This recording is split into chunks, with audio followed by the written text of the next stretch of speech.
Picture yourself standing in a September field, your hands stained with grain dust, your back aching from the final harvest. The sun still holds some warmth, but you can feel it, that shift in the air, that change in the wind's voice. Winter is coming. Not the dramatic, dragon-filled kind, but the real medieval winter that killed more peasants than any sword ever did. You've got maybe 5 months ahead of you when nothing grows, when the ground freezes solid as stone, and when your survival depends entirely on what you've managed to store, preserve and ration. One mistake, one miscalculation in September, and you're starving by February. No grocery stores, no supply chains, just you, your family and whatever you were smart enough to put away. And here's the thing that should terrify you: you probably won't survive this if you're doing it alone. So before you get comfortable, take a moment to like the video and subscribe, but only if you genuinely enjoy what I do here. I'd also love to know where you're watching from and what time it is for you right now. Drop it in the comments. There's something strangely comforting about knowing we're all settling in together, scattered across time zones, about to learn how our ancestors ate their way through winter without modern convenience. Now dim the lights, maybe turn on a fan for that soft background hum, and let's ease into tonight's journey together. You're a farmer in, let's say, 13th century England. Could be France, could be the German territories. The specifics don't matter as much as you'd think winter hunger spoke the same language across medieval Europe. Your village sits in a small clearing, maybe 40 families surrounded by fields you've worked since childhood. The manor lord owns the land, the church owns your Sundays, but this harvest, this belongs to survival. September's end means decisions. Every day you delay is a day colder, a day closer to the first frost that'll kill anything still growing. You walk through your garden plot mentally cataloguing what's ready, what needs another week, what's already lost. The cabbage looks good, the onions are decent. Those beans you planted late, well, they're a gamble now, aren't they? Your grain is already stored. Rye, mostly because wheat is for people who don't live in soggy England where rye actually grows reliably. The sacks sit in your small storage room and you've counted them 3 times already. Historians estimate a medieval peasant family needed roughly 12 to 15 bushels of grain to make it through winter. You've got 14. It should be enough. Should. But grain alone won't keep you healthy. You need protein, fat, vitamins, concepts you don't have words for, but your body knows the absence of them well enough. Last winter, your neighbour's youngest went night blind by January. Stopped being able to see once the sun set. You heard the village wise woman muttering about liver, about certain fish, about things the family couldn't afford or access. The child's sight came back in spring, but those winter months of stumbling in darkness that stays with you. So you're planning. You're strategizing with the same intensity a general plans a siege, because that's what winter is, a siege that lasts half the year. The first decision is about animals. You've got 2 pigs, 5 chickens, and a share in the village's communal cow. The pigs have been eating your scraps and foraging in the woods all summer, fattening up nicely. But here's your problem: you can't feed them through winter. There's barely enough for your family. So the pigs, they're about to become your food supply instead of your food consumers. This is the brutal mathematics of medieval survival. Every mouth you feed through winter is a mouth that might mean your child goes hungry. The animals that produce the milk cow, the laying hens, maybe 1 pig if you're lucky, those might survive. Everything else becomes preservation projects. You look at your small plot of land as the September light fades earlier each evening. Those turnips will stay in the ground until you need them. They actually get sweeter after a frost. The herbs near your door, sage, thyme, rosemary, they'll survive light freezes. The apple tree that's been in your family for 3 generations has already dropped most of its fruit, and you've spent days picking, sorting, storing. Tonight your pot hangs over the fire with the thick pottage grain vegetables, a bit of salt pork from last year's stores. It's still relatively luxurious, this September eating. By February, you'll remember this meal like a fantasy. Your children don't fully understand yet. They're excited about the harvest festival, about the bread that'll be baked, about the rare appearance of meat at the table. They don't grasp that this abundance is actually the beginning of scarcity, that you're eating well now, precisely because winter is coming, and some things won't keep no matter what you do. You step outside as night falls. The air smells different now, cleaner, sharper, with that metallic tang that promises cold. Somewhere in the distance you hear other families making similar calculations, similar preparations. The blacksmith's fire glows. Smoke rises from a dozen hearths. The village is battening down, collectively holding its breath before the long, slow exhale of winter.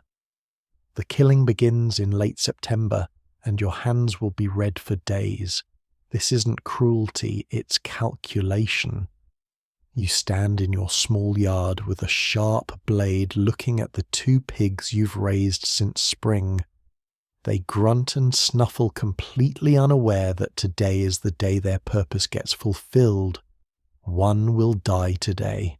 The other, if you're fortunate and careful with your grain stores, might survive until January to give you fresh meat when the preserved stuff starts running questionable.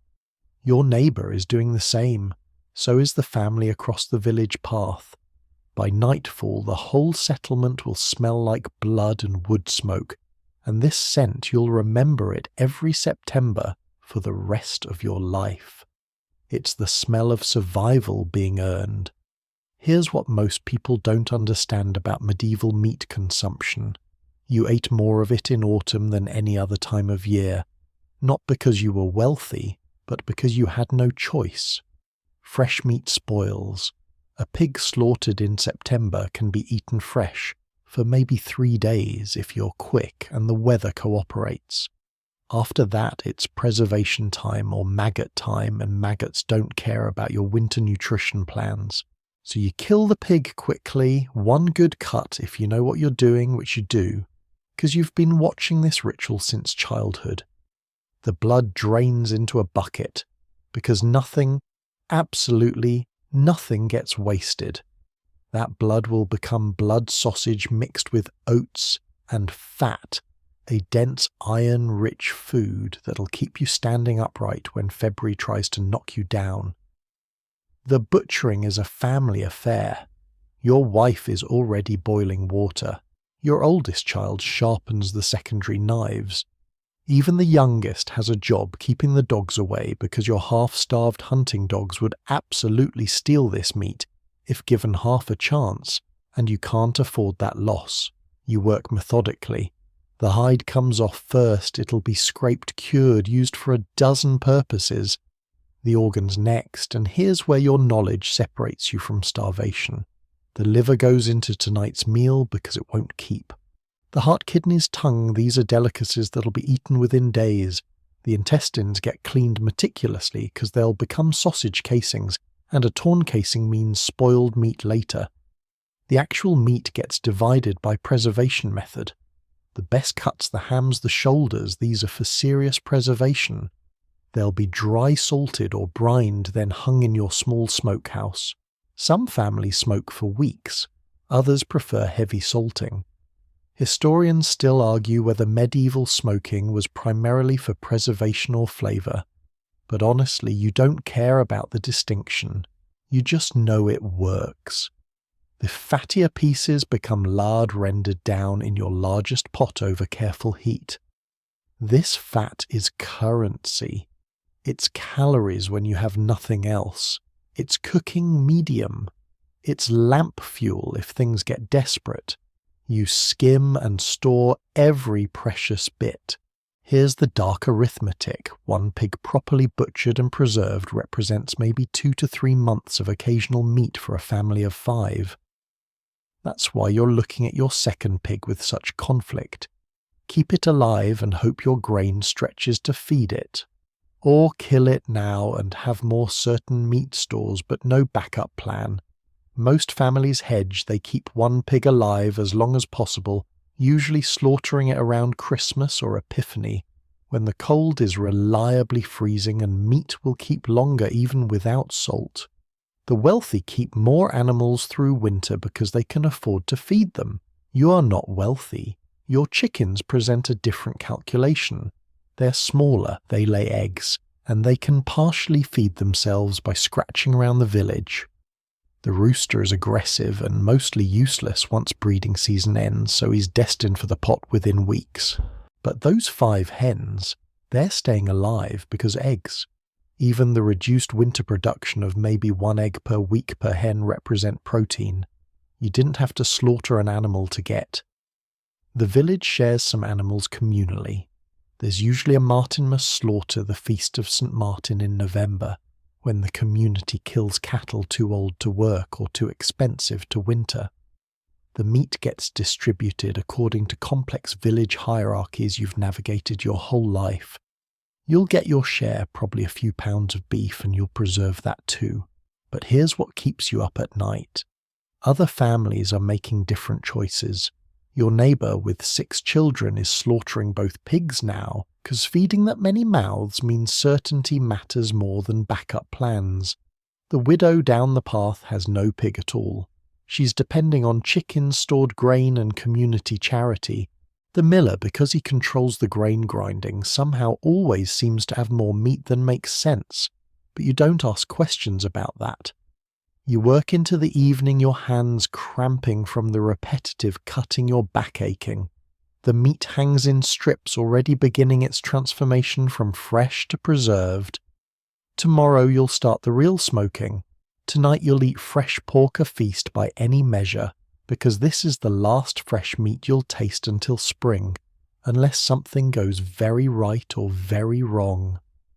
Your children devour their portions, faces shining with pork grease. They don't think about February yet. You do. You're always thinking about February. Your house reeks of death transformed into survival, and honestly, you're proud of that smell. It's been 3 days since the slaughter, and now the real work begins, the ancient alchemy that turns rotting flesh into food that'll last months.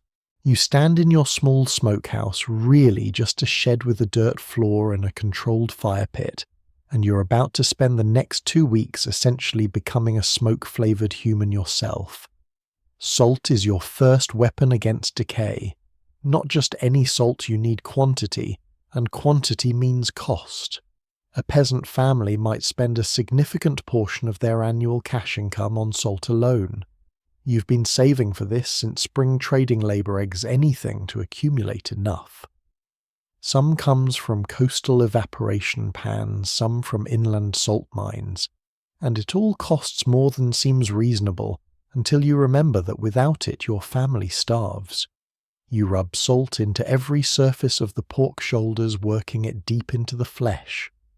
The salt draws out moisture, creates an environment where the bacteria that cause rot can't survive. It's science you don't have vocabulary for, but your grandmother taught your mother who taught you, and the knowledge passes down like an inheritance more valuable than land. The hams get special treatment, a dry cure that'll last weeks.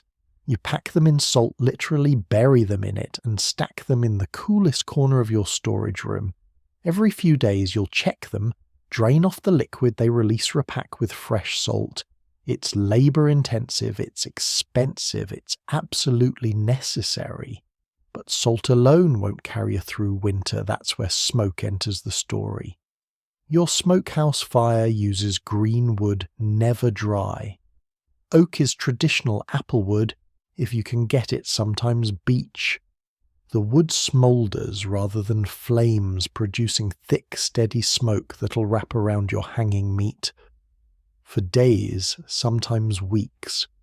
You're not cooking it, you're fundamentally changing its chemistry, adding compounds that preserve and flavour simultaneously. Historians still argue whether medieval smoking was primarily preservation or taste enhancement. You'd laugh at that debate if you heard it. It's both. Obviously it's both. The smoke keeps the flies away, inhibits bacterial growth, and yes, makes the meat taste like something other than salt leather when you finally eat it months from now. You check the fire constantly. Too hot and you cook the meat prematurely, it'll be safe but dried out. Tough, less suitable for the long haul. Too cool, and you're just making expensive jerky that might still spoil. The temperature needs to stay low and steady, and this requires a skill you've been developing since childhood. The days blur together in smoke. Your eyes water constantly. Your clothes will smell like a forest fire for months. Your wife brings you meals while you tend the fire, and you eat them standing up because sitting down means risking the fire's rhythm. Some cuts get different treatment entirely. The bacon, the side meat fattier and less suitable for long-term hanging, gets heavily salted and then packed in barrels with brine. You make the brine carefully saltwater dense enough that an egg will float in it, which is the medieval test for proper concentration.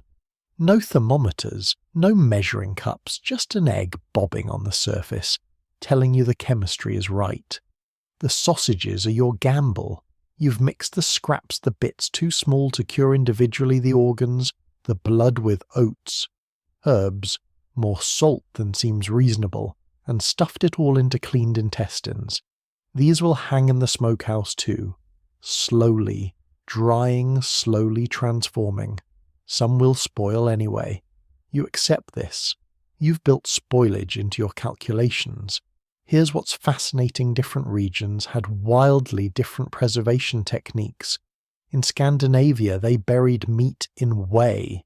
In parts of France, confit submerging meat in its own rendered fat was common among those who could afford that much fat. In your English village, it's salt and smoke, because that's what works in this climate with these resources, with this particular medieval microeconomy. Your neighbour tried something experimental last year, didn't smoke long enough, tried to save on wood. By January, his ham had a greenish tinge and smelled like betrayal. His family ate it anyway because waste wasn't an option, and they survived, but his youngest had the flux for weeks after. You remember that. You tend your fire. The village reeks of preservation right now. Every family with meat to save is smoking, salting, brining. The collective smell is overwhelming: wood smoke, salt meat, herbs used for their preservative properties, juniper berries if you can afford them, wild garlic, anything that might help convince the meat to stay edible until March. You've also rendered the fat into lard, carefully storing it in sealed containers.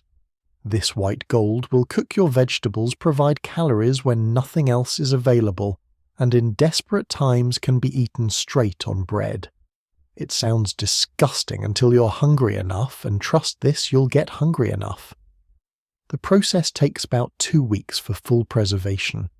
Some meat you'll eat sooner, the less perfectly preserved pieces, the ones you're not confident will last the full winter. Better to eat them in October while they're still good than gamble on them for February.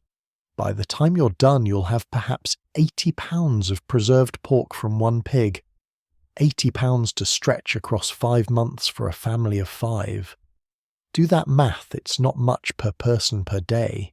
Maybe 2 or 3 ounces when you're lucky. This is supplementary protein, not primary nutrition. The grain will feed you. The meat will keep you strong enough to make it to spring.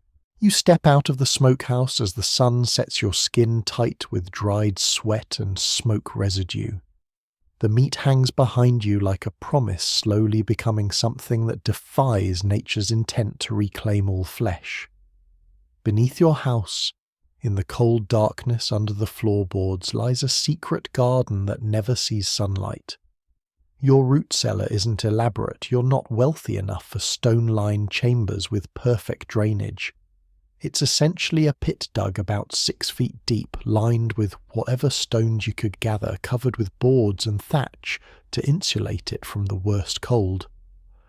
But this humble hole in the ground is about to become more important than your bedroom, because what's stored down here determines whether you see spring or not. You descend the rough ladder on an October morning carrying a basket of the last harvest. The temperature drops immediately. It's noticeably cooler down here, which is exactly the point.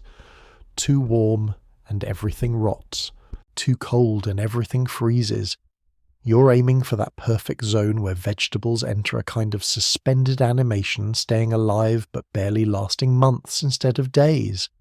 Turnips are your foundation crop. They're unglamorous, slightly bitter, definitely not anyone's favourite food, but they're nearly indestructible. You layer them in boxes of sand, not soil sand, which keeps them from touching each other and spreading rot. Each turnip is inspected before storage. One bruise, one soft spot, and it doesn't make the cut. That damaged one goes into tonight's pottage. The perfect ones get buried in sand like treasure. Here's something that surprises people. Medieval root cellars held serious variety. You've got parsnips sweeter than turnips and actually improved by frost. Carrots, though, smaller and paler than modern varieties, almost white sometimes.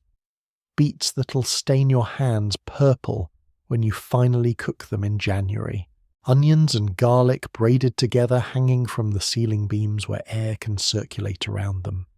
Cabbages get special treatment. You bury them root and all in sand, keeping them almost alive, and they'll last remarkably well into winter. Some families even replant cabbages in their cellars, keeping the roots moist, harvesting leaves as needed. It's not quite gardening, but it's not quite storage either. Some strange in-between state that medieval peasants mastered without ever writing it down. Apples are down here too, wrapped individually in straw laid out so they're not touching. You check them weekly because one rotting apple absolutely will spoil the others.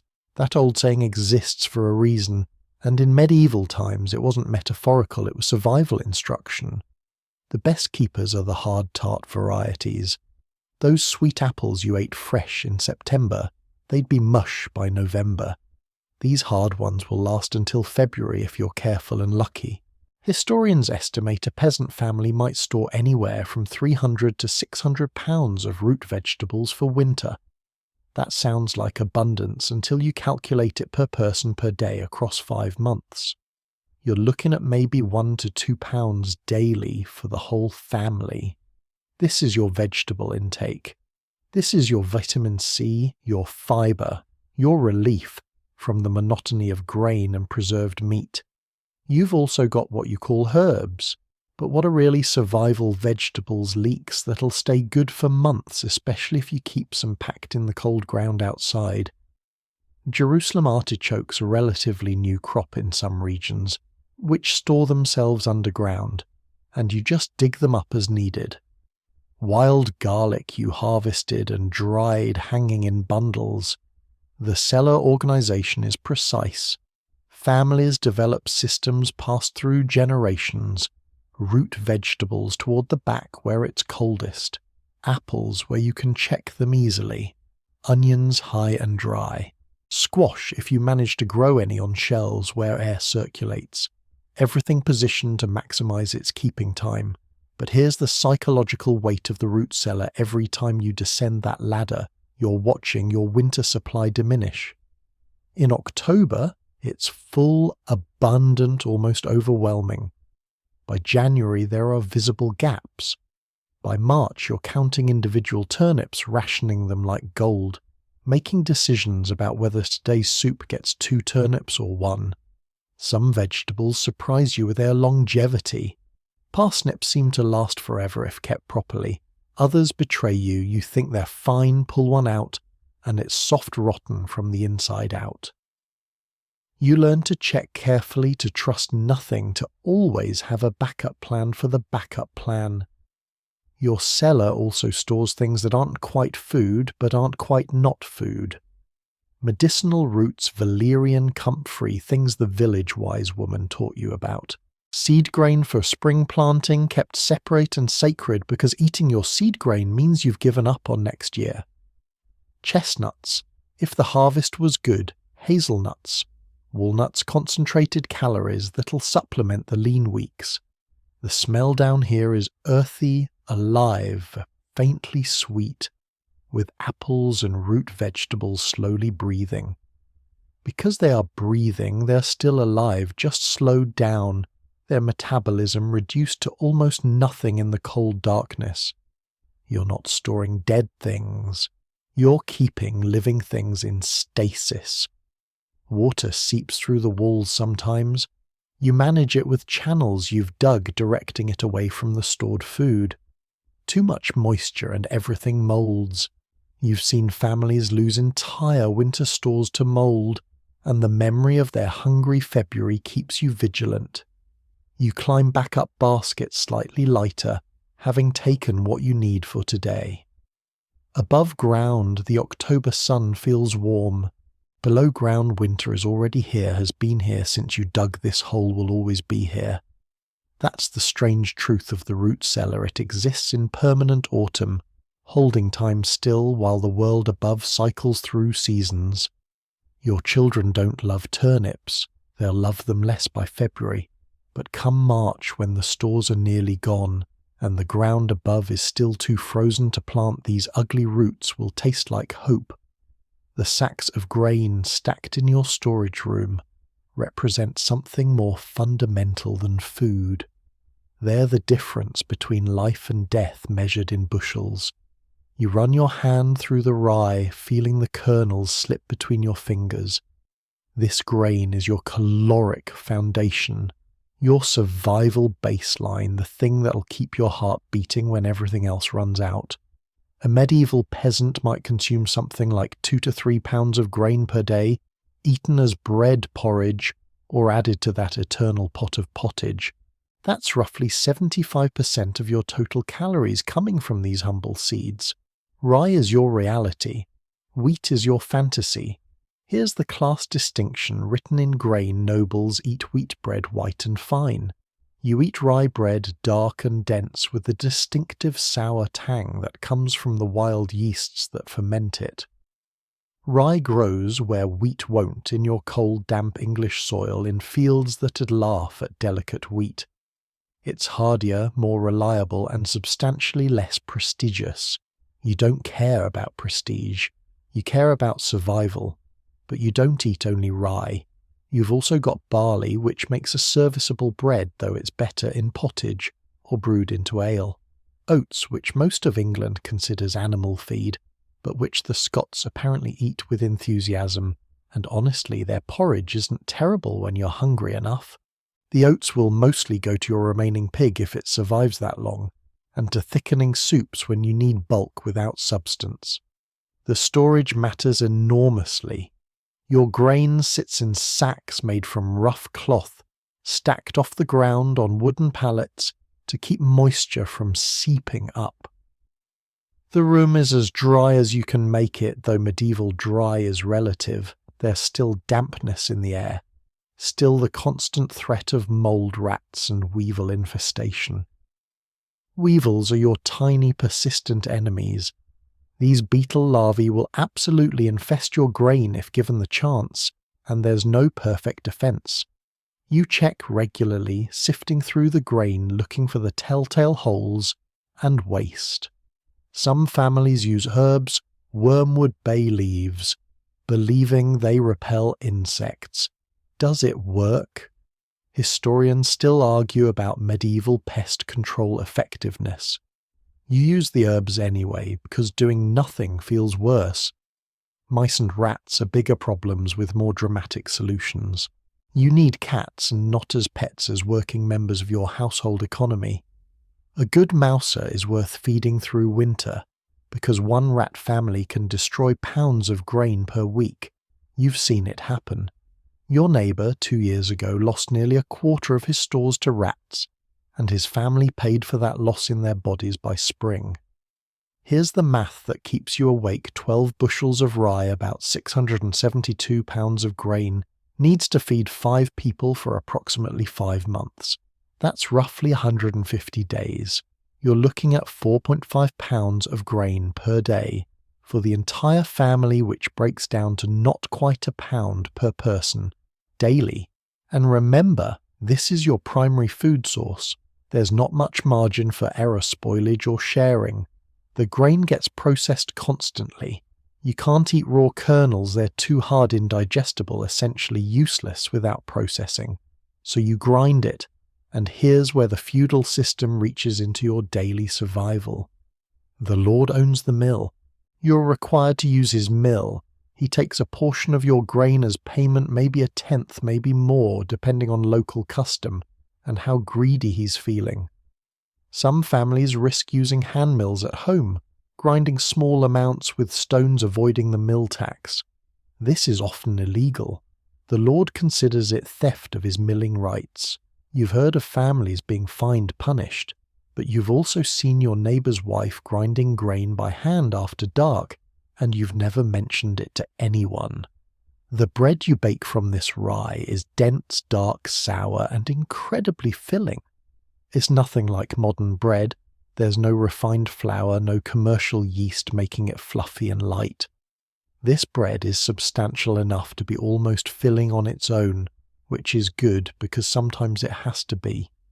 A loaf might last several days if you're careful, sliced thin, eaten with whatever else you can manage. But honestly, you don't make bread as often as you make pottage. Bread requires fuel for baking, heating. An oven is expensive in wood. Pottage just needs the fire you're already maintaining for warmth. So grain often goes into the pot as groats cracked, crushed, or whole kernels that cook down into a thick porridge-like mass. Add your stored vegetables, a bit of preserved meat if you're feeling wealthy, and you've got a meal that'll sustain labour. Different grains have different personalities when cooked. Barley makes pottage thick and almost creamy. Oats turn to mush quickly, which is sometimes what you want.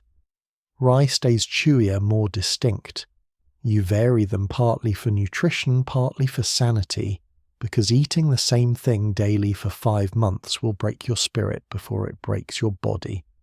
The truly desperate times come when you're measuring grain, carefully rationing it, trying to make it stretch just a bit further. You water down the pottage, you make the bread smaller. You start calculating whether you can cut everyone's portion by just a little bit, and whether that little bit accumulated over weeks might mean the difference between running out in March or making it to April. And here's the nightmare scenario nobody talks about, but everyone thinks about. What if you have to eat the seed grain? That grain you've set aside for spring planting is literally next year's survival. Eating it means you won't starve this winter, but you'll have nothing to plant, no harvest next autumn, no future. It's the medieval equivalent of selling your future for your present. You've never had to make that choice. You pray you never will. There's a pot hanging over your fire that hasn't been truly empty since October, and honestly it's starting to develop a personality.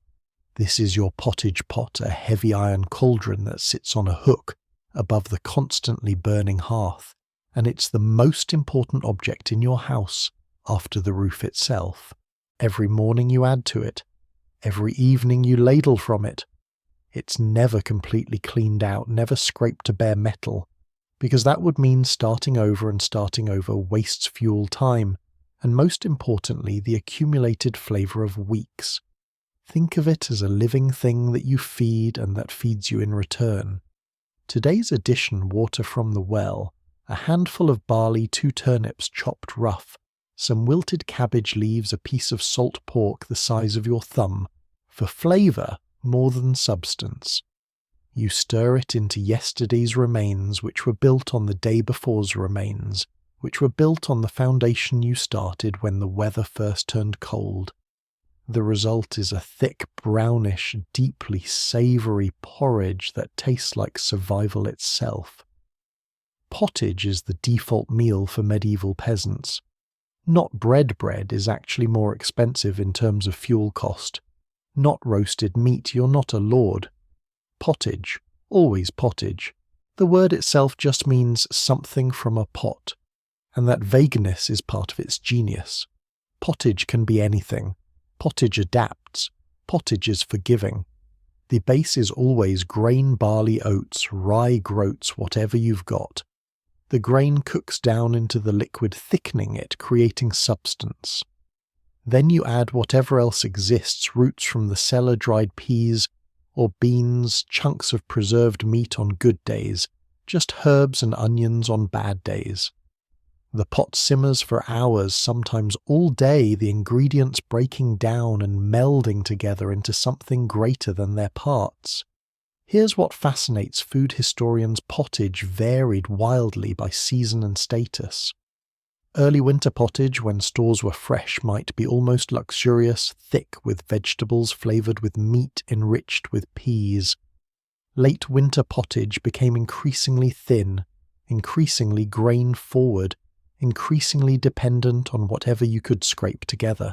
By March, you might be making white pottage, basically just oats and water, maybe some onions if you're lucky.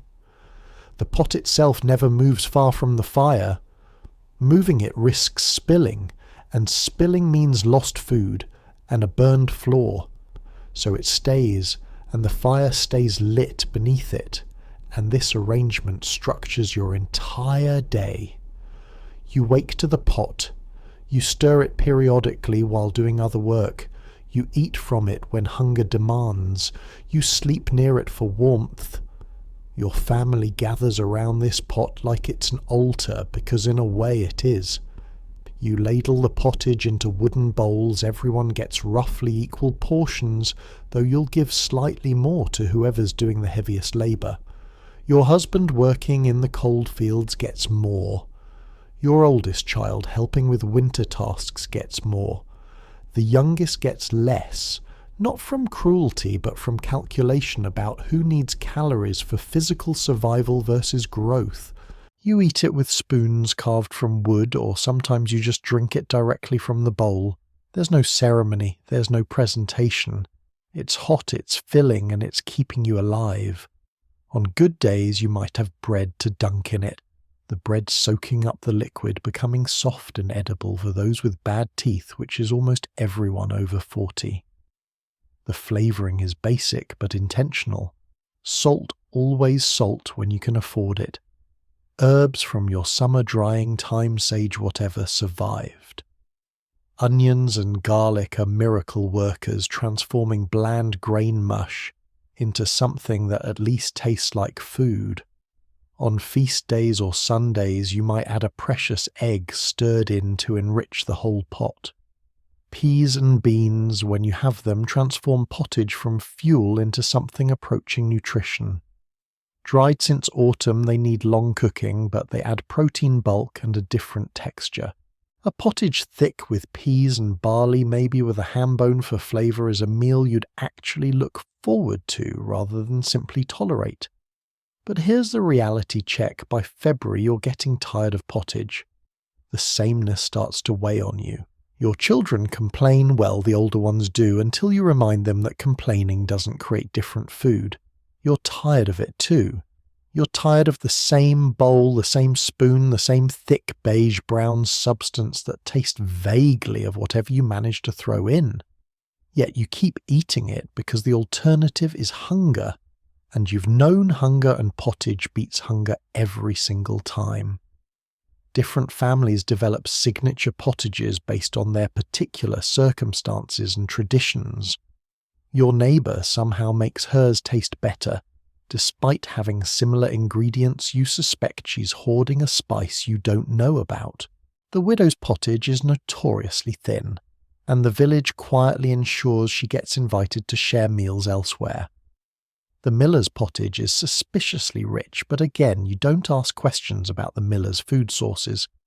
The pot gets scraped and rinsed occasionally, usually when you're switching from one type of base grain to another, but even then you don't scrub it clean. Some families believe the pot's seasoning, the accumulated layers of cooked-on food, adds flavour and even nutrition. Maybe it does. Maybe it's just rationalization for not wanting to waste fuel heating water for cleaning. Either way, the pot stays perpetually in use. There's something almost meditative about stirring the pottage. The rhythmic motion, the steam rising, the gradual thickening. You can lose yourself in it, let your mind wander while your hands work. Sometimes you think about spring. Sometimes you don't think at all. Tonight's pottage is decent. You added a bit of the salted pork, which releases fat and flavour into the liquid. Tomorrow's will build on this, and the day after will build on that. The pot is continuity. The pot is reliability. The pot is the warm, thick promise that winter hasn't won yet. The cheese hanging from your rafters smells like concentrated summer, and right now in December's cold darkness, that scent is almost painful with nostalgia. You look up at the wheels, 3 of them wrapped in cloth, aging slowly in the cool air of your house. They represent months of work, gallons of milk transformed into something that won't spoil, something that'll carry protein and fat through the winter when the cow's milk production has slowed to almost nothing. Here's the beautiful irony of medieval dairying: you get the most milk in summer, when you least need preservation, and the least milk in winter when you desperately need calories. So summer becomes a preservation race, turning liquid milk into forms that last. Cheese is your primary weapon in this battle against time and biology. Your family doesn't own a cow outright. You share ownership with 2 other families, which means you get milk on certain days according to a rotation that occasionally causes arguments. In summer, your days meant perhaps 2 gallons of milk.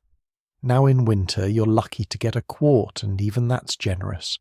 The cow is eating stored hay instead of fresh pasture. She's cold. Her body is conserving resources. She gives what she can, which isn't much. So these cheese wheels hanging above you. They're summer's abundance transformed into winter's survival. The cheese-making happened back in June and July. You remember the process: heating the milk, carefully adding rennet from a calf's stomach lining, which sounds disgusting until you're hungry, watching the curds form, cutting them, draining the whey, pressing the curds, salting, aging. It took days of work for each wheel. Your back ached from stirring. Your hands were constantly wrinkled from being wet. But now you have cheese that'll last months, even years, if properly made. Hard cheese, the kind that can survive without refrigeration, developing sharper flavors as it ages. You cut thin slices with a knife kept specifically for this purpose, rationing it carefully, because once it's gone until next summer's milk surplus. The whey from cheese making wasn't wasted. Nothing is ever wasted. You fed it to the pigs back when they were alive. You used it in pottage. Some families even preserve meat in whey, though you've never tried that technique. The Scandinavians apparently do it with great success, but you're not Scandinavian, and experimenting with your limited meat supply feels like tempting starvation. Butter is another preservation challenge. Summer butter made from cream-rich milk gets packed in barrels with salt, lots of salt, and stored in the coldest part of your cellar. Or if you're near a bog, you might bury it there. Bog butter is a real thing, and it works surprisingly well. The acidic, oxygen-poor environment preserves it for months, even years. You've heard stories of people finding ancient butter in bogs still technically edible, though you're not sure you'd want to test that claim. Your current butter supply is running low. You started with maybe 20 pounds packed away in August. Now you're down to perhaps 8 pounds, and it's only December. The math is concerning. Butter is calories, it's flavour. It's the fat that makes winter vegetables palatable. Turnips boiled in water taste like sadness. Turnips cooked with butter taste like food. The cow herself is a winter concern. She's in the small shelter attached to your house, barely more than a lean-to, but it keeps her out of the worst weather. You share your hay stores with her, which means less for any other animals you might want to keep alive. She produces some milk, she produces manure for next year's fields, and she's worth more alive than dead. But feeding her through winter requires planning and sacrifice.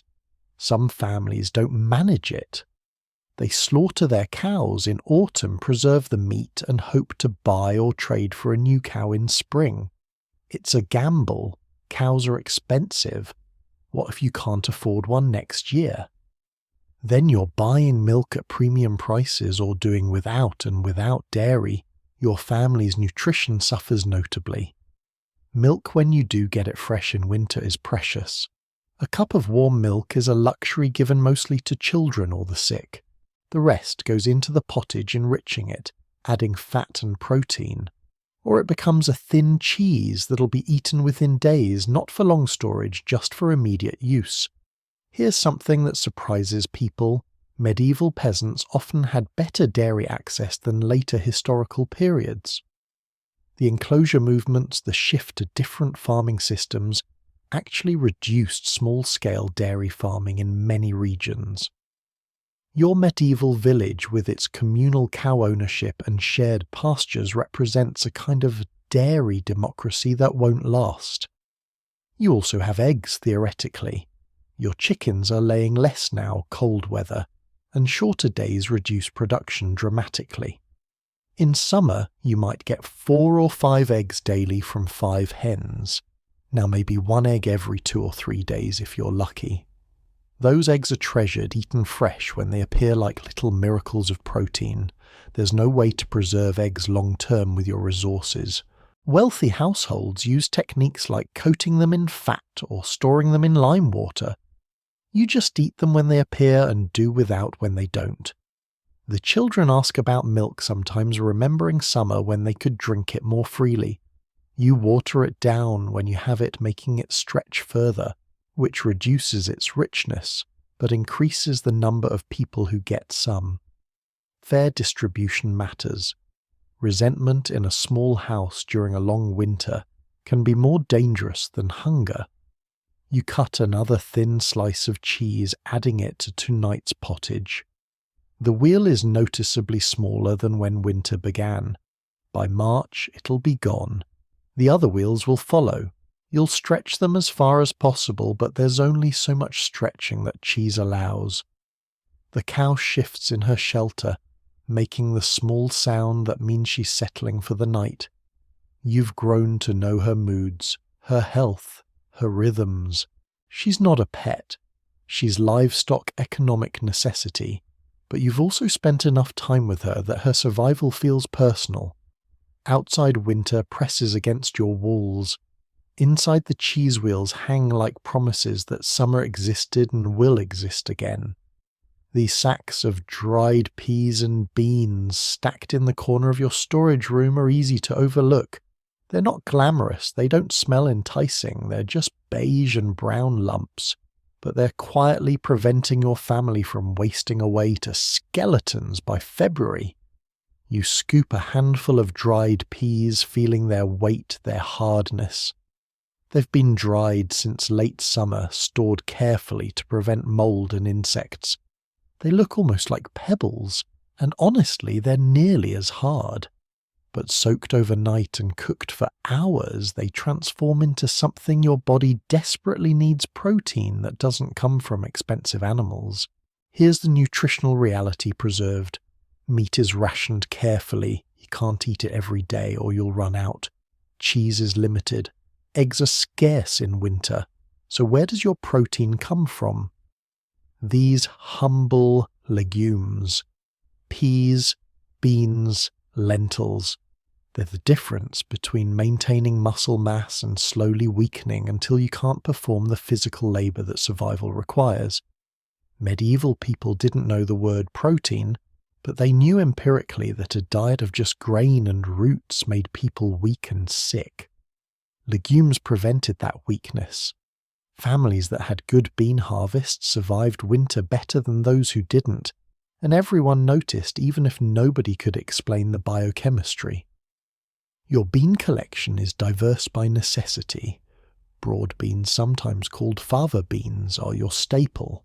They're hardy, they grow in your climate, and they store exceptionally well when properly dried.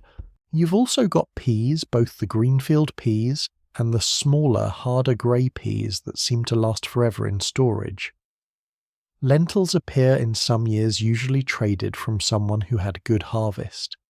They cook faster than beans, which saves fuel, and they break down into pottage beautifully, creating a thick, satisfying texture. You'd grow more if your soil and climate were better suited to them, but you work with what reliably succeeds. The preparation is time-consuming but essential. You sort through the dried beans, removing any that look discoloured, damaged or suspicious.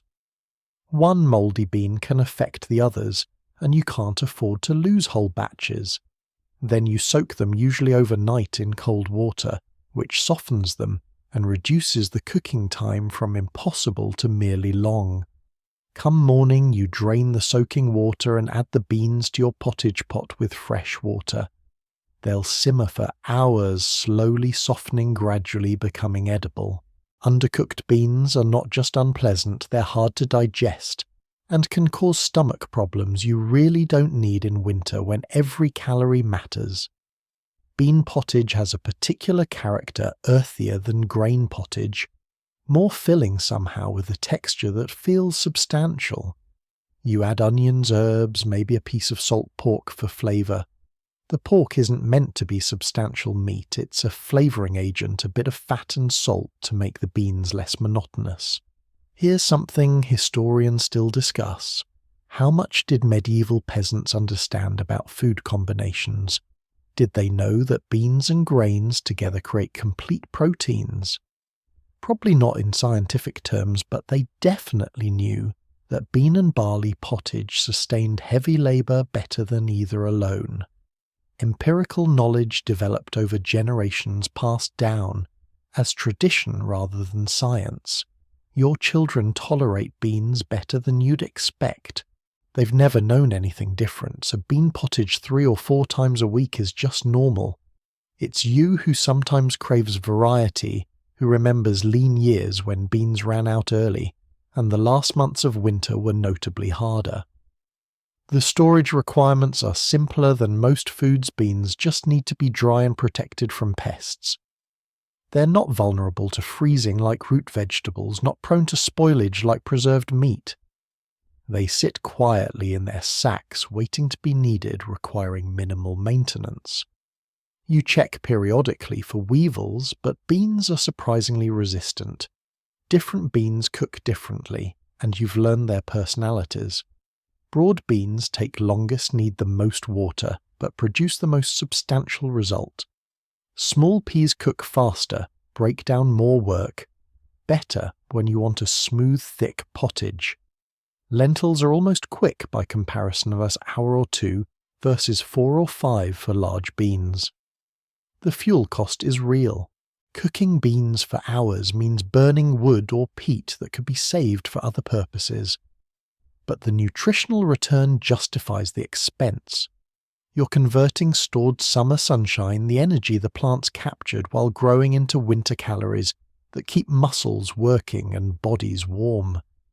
Some families run out of beans by January or February. You see it in their faces, in their children's thinning arms. The village's unspoken hierarchy becomes visible in bean supplies. The more prosperous families have beans lasting through March. The struggling families are making do with just grain by midwinter. You trade beans occasionally, though carefully. 2 pounds of dried beans for a cheese portion, beans for eggs, beans for access to someone's better hand mill. Their currency, because they're both valuable and divisible, you can trade small amounts without committing to large transactions. There's also the practical reality that beans cause flatulence, and in a small house where everyone sleeps in close quarters, this becomes a social issue. Not a serious one, everyone's dealing with the same diet, but it's one of those winter discomforts nobody talks about in the historical records. Scholars write about kings and battles. They don't write about peasant families crop dusting their one-room houses all winter. You cook a large batch of bean pottage today, knowing it'll last several meals. The leftovers will actually improve. Bean dishes often taste better the second day after the flavours meld. You'll reheat portions as needed, maybe adding fresh vegetables or grain to vary the texture. The pot bubbles steadily, the beans slowly yielding to heat, and time their skins splitting their insides, becoming creamy. The smell is pleasant, earthy, slightly sweet, fundamentally wholesome. It's not exciting. It's not the meal you'd choose if you had infinite options, But it's the meal that means you'll wake up tomorrow with enough strength to carry water chop would survive another day of winter. And honestly, that makes it more valuable than any feast. The forest in January looks dead, but it's not, it's just hiding its gift from people who don't know where to look. You wrap yourself in every layer you own, and step into the bare woods with a basket, and knowledge passed down from grandmothers who survived harder winters than this. The trees are skeletal, the ground frozen or muddy depending on the day's temperature, and to the uninformed eye there's nothing edible here. But you're not uninformed. You're desperate and educated, which is a powerful combination. First, you're looking for bark. Not just any bark, inner bark from specific trees. Elm, pine, birch if you can find it. You score the outer bark carefully with your knife, then peel away strips of the inner cambium layer. This inner bark is fibrous, slightly sweet, technically edible. Will it sustain you? No. Will it add bulk to pottage when your grain stores are running lower than you'd like? Absolutely. People joke about eating bark, using it as a metaphor for desperate poverty. But here's the thing, bark actually has been a famine food across cultures for millennia. The Scandinavians make bark bread. Some Native American tribes harvest it regularly. Your grandmother survived a particularly brutal winter, partly on pine bark pottage, and she lived to old age, so it clearly didn't kill her. The bark goes into your basket. You take only what you need, trying not to damage the tree too severely. Kill the tree, and next year you have nothing to harvest. This is sustainable desperation, taking enough to survive without destroying future resources. Next, you're searching for wild greens that persist through cold.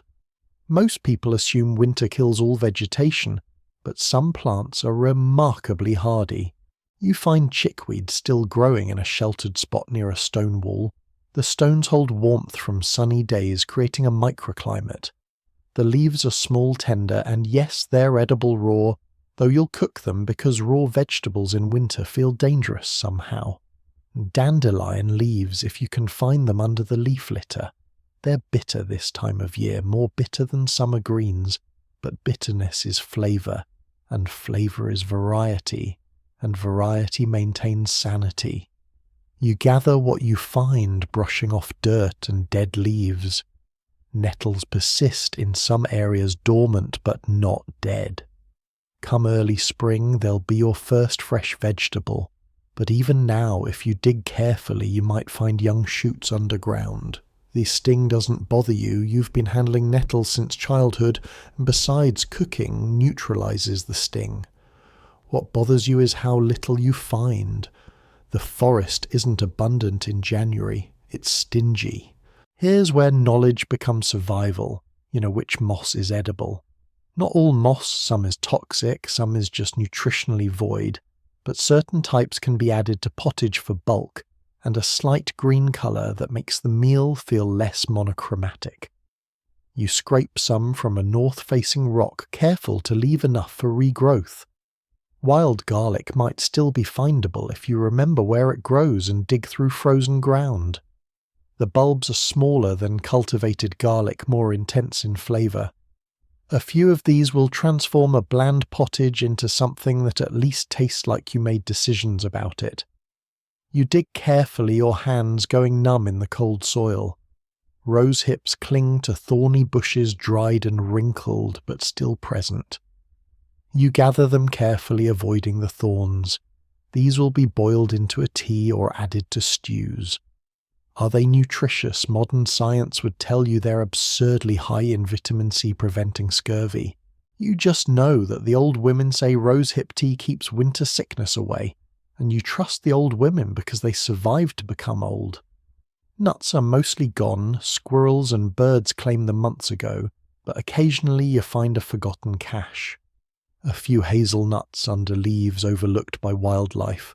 They're precious, packed with fat and calories.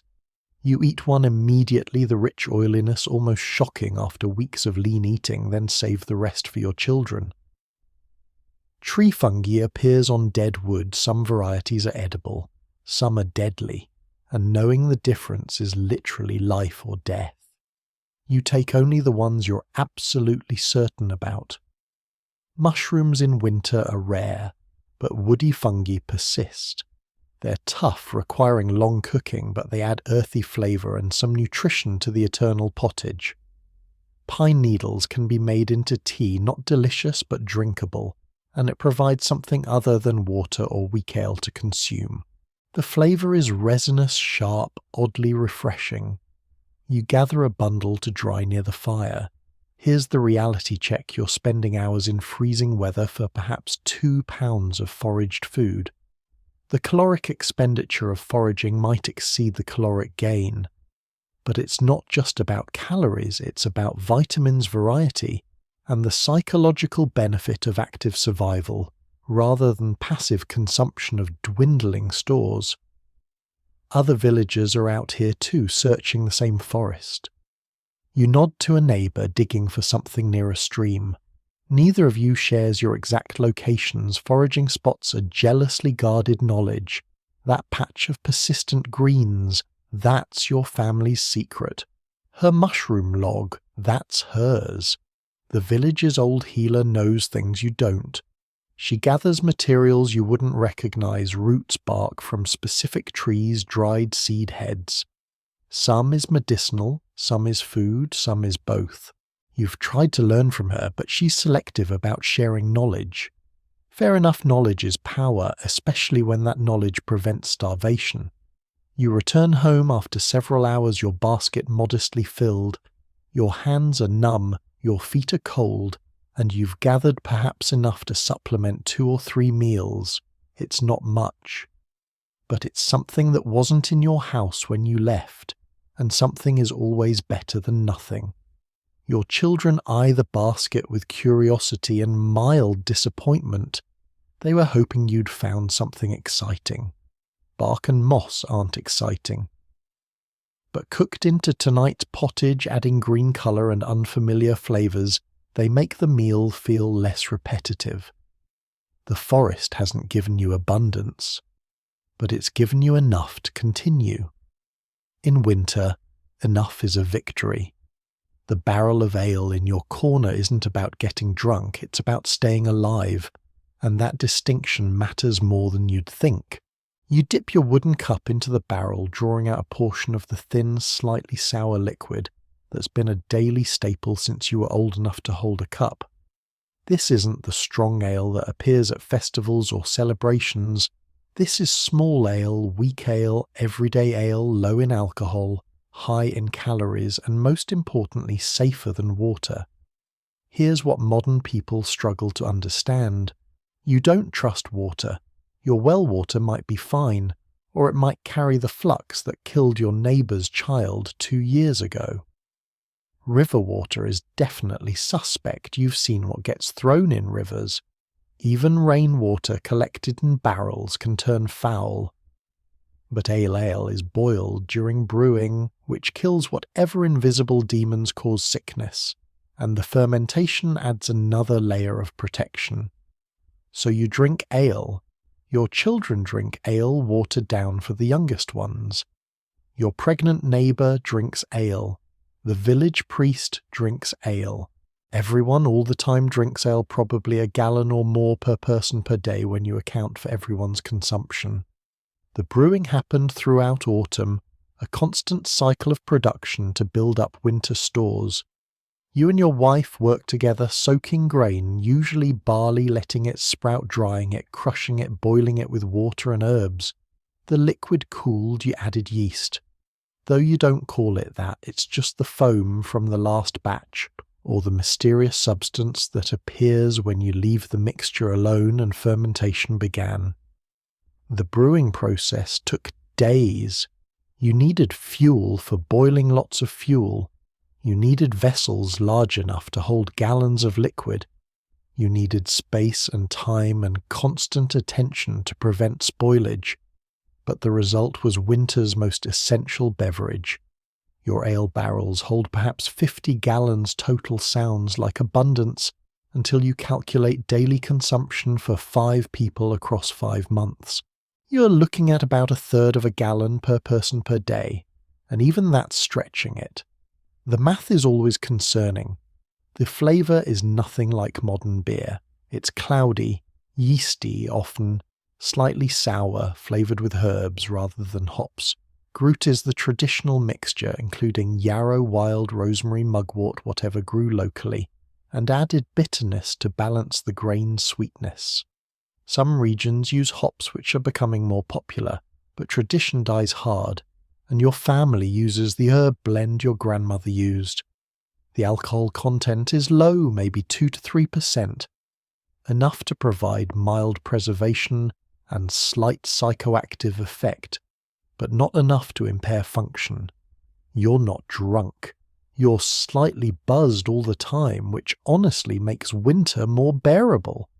Your children drinking the weakest version are getting calories and hydration with minimal intoxication. Here's something fascinating ale was traditionally women's work. Brewing, selling ale, managing the household beverage supply, this was female domain. The best brewers in your village are women, their reputations built on consistent quality. Your wife is competent but not exceptional at brewing. Your neighbour's wife is known for particularly good ale, and people trade favours for access to her batches. The ale provides significant calories. Perhaps 20% of your daily intake comes from this liquid bread. It's carbohydrates in drinkable form, and when your appetite is suppressed by cold or illness, you can still drink. Children who won't eat will usually drink ale, getting at least some nutrition. You also brew stronger ale occasionally for special purposes. Christmas ale, if you can afford it, is richer, stronger, something to celebrate with. Medicinal ale might have additional herbs. Ale was a common base for herbal remedies, because people would actually consume it, unlike bitter teas they'd avoid. The barrels require maintenance. You check them regularly for leaks, for signs that the ale is turning to vinegar, which is useful in its own right, but not what you're aiming for. The ale slowly evolves in the barrel. Fresh ale tastes different from month-old ale, which tastes different from 3-month-old ale. You learn to drink it at various stages. Running out of ale is a crisis, not a mild inconvenience, an actual crisis. Without ale, you're drinking water of questionable safety, losing a major calorie source, and facing genuine health risks. Villages sometimes share when one family's brewing fails because dead neighbours help nobody. The brewing equipment itself is valuable. Your large pot, your barrels, your stirring paddles, these are significant investments. A barrel that cracks means lost ale and difficult replacement. You maintain everything, carefully aware that equipment failure could mean disaster. Some families brew throughout winter, making small batches continuously. You prefer the autumn bulk brewing. It requires more work concentrated in one season, but then it's done. The ale sits slowly being consumed while you focus on other survival tasks. Children learn to drink ale young. Your 5-year-old has a small cup with each meal heavily watered. It's normal, it's nutritious, and honestly, the mild sedative effect probably helps everyone sleep better in the crowded cold house. The ale also serves social functions. Sharing ale is hospitality. Refusing to share ale marks you as stingy or suspicious. The village functions partly on ale-lubricated social bonds, people gathering, drinking, talking, maintaining the community cohesion that keeps everyone alive through winter. You've heard that in cities there are ale houses where people buy ale rather than brew their own. The concept is foreign. Why would you buy what you can make? But you suppose not everyone has space equipment or knowledge for brewing. Those people are dependent on others for survival's basics, which seems precarious. Tonight you pour ale for dinner. Your children drink without comment, it's just what they do, like breathing. Your youngest makes a face at the sourness and you water it down further. The baby gets mostly water with just a splash of ale for flavour and safety. The barrel is noticeably lower than last month. By March you'll be at the bottom, scraping out the dregs, hoping the next batch you brew in spring comes together successfully. But tonight there's still ale. Your cup is full. Your children are hydrated. The liquid sustains you in ways bread alone cannot. You drink and winter continues. The wrapped apples in your cellar are shrinking. The honey jar is half empty, and these small luxuries represent the difference between enduring winter and actually surviving it with your sanity intact. You hold an apple from your stored collection, feeling its firmness still good. No soft spots, though. It's notably smaller than when you picked it in September. Apples lose moisture over time, even in the best storage conditions. This one's wrinkled skin tells the story of 3 months in cold storage slowly desiccating but remaining edible. Medieval apple varieties aren't like modern ones. These are harder tartar, often astringent when raw. Some are specifically cooking apples nearly inedible fresh, but transforming beautifully when heated with honey or cooked into pottage. Others are keepers, varieties bred over generations specifically for their storage capacity. Your tree produces keepers, which is why your family has survived as long as it has. You've rationed these apples carefully. 1 apple sliced thin, shared among 5 people as a treat after Sunday dinner. Half an apple cooked into pottage to add sweetness and texture. A precious whole apple given to your child recovering from winter cough. Because fruits seem to help somehow, you don't know why, but generations of mothers have noticed it. Here's what you don't know, but your body does. These apples are preventing scurvy. That winter disease where gums bleed teeth, loosen old wounds, reopen, it's hovering at the edge of your village every winter, claiming lives seemingly at random. The families who maintain access to stored fruit, to certain preserved vegetables, to rosehip tea, they avoid it. The families who subsist on grain and preserved meat alone sometimes don't. The apples are stored with obsessive care. Each one was individually inspected before storage, wrapped in straw or cloth laid out so they don't touch. You check them weekly, removing any that show signs of rot before they contaminate the others. 1 rotten apple spoils the barrel that's not metaphor, that's material reality you can't afford to ignore. By now in January you've lost maybe a quarter of your stored apples to rot despite your best efforts. It hurts every time you find one gone soft, but you salvage what you can, cutting away the bad parts, cooking the questionable portions, immediately feeding the truly rotten bits to the chickens. The honey is different, simultaneously more precious and more versatile. Your honey jar holds perhaps 3 pounds remaining from an original 5 or 6. Honey is expensive. You didn't produce this yourself unless you kept bees, which is specialized knowledge not everyone has. More likely you traded for it eggs for honey, labor for honey, anything for this concentrated sweetness that never spoils. Honey is medicine, a spoonful in warm ale for a cough. Honey on a wound to prevent infection. It actually works, though. You don't know about its antibacterial properties, you just know empirically that honey-treated wounds heal better. Honey mixed with herbs for various ailments, following recipes passed down from the village healer. But honey is also survival rations. A spoonful of honey is immediate energy, concentrated calories that your body can use instantly. When someone's sick and won't eat honey in warm water might be all they can take. When you're doing heavy labor in brutal cold, a bit of honey before starting helps your body cope. You use it sparingly, almost reverently. And tiny amounts stirred into pottage transforms it from fuel into something approaching pleasure. Honey on a piece of barley bread makes that bread worth eating rather than just necessary. A rare treat for children who've been good, who've done their winter chores without complaint.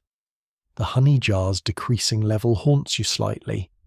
By March, you'll likely be out. Then what spring is still weeks away when the honey runs dry? You'll manage without it you have before, but the absence will be felt. Some families preserve fruit in honey when they have enough of both. Berries packed in honey jars, creating a preserve that lasts indefinitely. You've never had enough honey for this luxury, but you've tasted it once at the manor during a feast day, and the memory of that sweetness still resonates. Dried fruit exists in your stores too, apples sliced and dried near the fire back in autumn, creating leathery rings that'll last even longer than fresh stored apples. They're chewy, intensely flavoured, and a few pieces go a long way. You add them to pottage occasionally, or let the children suck on them like candy, which is essentially what they are. The psychological impact of sweetness in winter is profound. Months of bland pottage salt meat, root vegetables, the monotony wears on your spirit. Then a bit of apple, a taste of honey, and suddenly the meal feels like someone cares. It's a small thing, it's everything. You've also got some preserved berries if the autumn harvest was good. Dried rose hips, dried hawthorn berries, maybe some foraged elderberries dried and stored. These go into teas, into remedies, occasionally into special porridges when someone needs comforting. The sweetness serves another purpose, it makes medicine palatable. That bitter herbal concoction for fever, mix it with honey and children will actually take it. That tallow-fat mixture for chest congestion. Honey makes it almost bearable. You're also saving some apple and honey for specific calendar moments. Christmas has passed, but there's Candlemas coming and Easter eventually. Having something special for feast days maintains the rhythm of life, reminds everyone that this winter is temporary, that celebration still exists, even in scarcity. Tonight you decide to use a small amount of both. You chop half an apple very fine, add it to the pottage, along with a small spoonful of honey. The resulting dish is noticeably different, sweeter, more complex, almost festive. Your children notice immediately, their faces brightening. Special occasion, your oldest asks. Tuesday. You answer, which isn't special at all, but sometimes making Tuesday special is an act of resistance against winter's grinding sameness. The apple pieces soften in the hot pottage, releasing their sweetness. The honey dissolves its flavour, threading through the grain and vegetables. For this one meal, you're not just surviving. You're eating something that tastes like someone chose pleasure over mere function. The jar is lighter when you put it back. The apples are fewer, but tonight everyone goes to sleep with sweetness on their tongues, and that's worth the cost. February arrives, and you wake up to a reality that's been creeping closer for weeks. The stores are running low, and spring is still impossibly far away. This is the hungry gap, the season that doesn't appear on calendars, but exists in every peasant's body. The time when last year's harvest is depleted, but this year's planting hasn't even begun. The weeks when survival stops being about rationing and becomes about genuine gnawing hunger. You walk to your storage room and the emptiness speaks louder than the remaining supplies.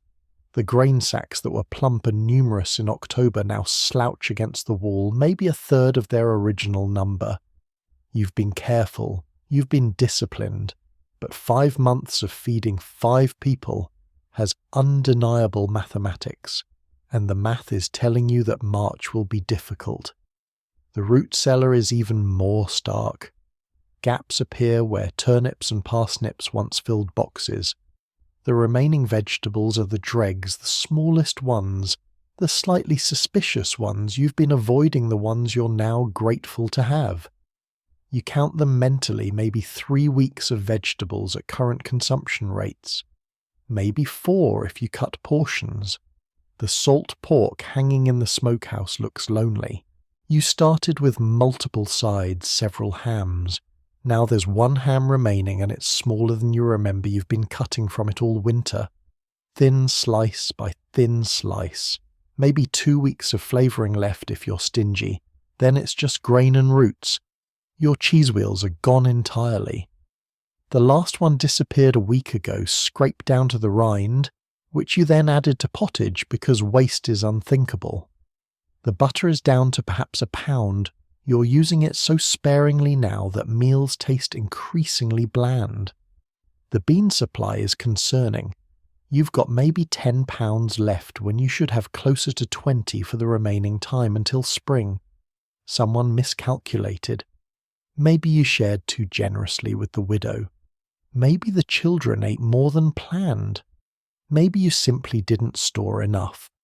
The reason doesn't matter now. You have what you have, and it's not quite enough. Here's where February becomes psychological warfare. You're not yet starving, you're still eating daily, still getting calories.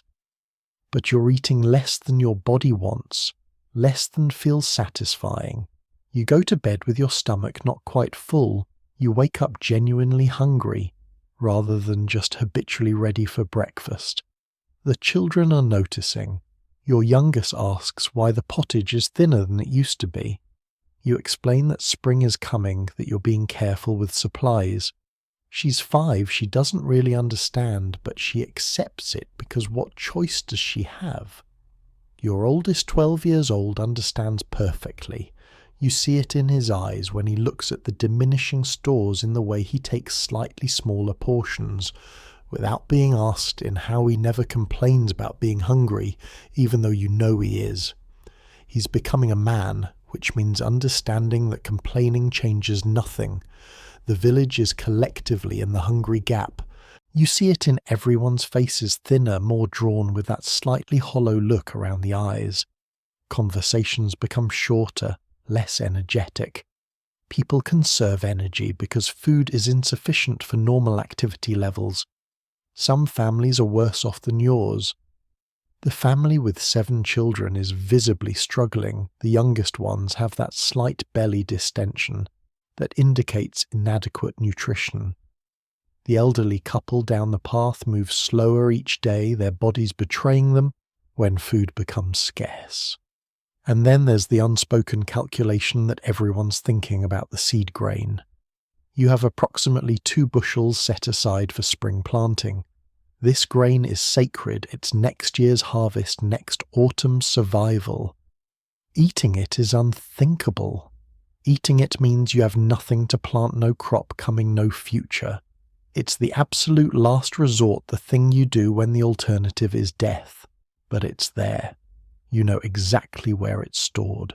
And every day that you're hungry, every meal that feels insufficient, you're aware of those 2 bushels. 2 bushels that could feed your family for another month. 2 bushels that represent the difference between uncomfortable hunger and dangerous starvation. You've heard stories of families who ate their seed grain. Sometimes they survived anyway, borrowed or traded for new seed, managed to plant late, scraped through somehow. Sometimes they didn't. Those families disappeared from villages, moved away seeking work or charity, or simply died quietly. You're not there yet. You remind yourself of this constantly. You're hungry, yes. The stores are low, absolutely. But you're not dying. Not yet. The strategies become more creative. You water down the pottage more aggressively. It's mostly liquid now, with grain and vegetables almost as garnish.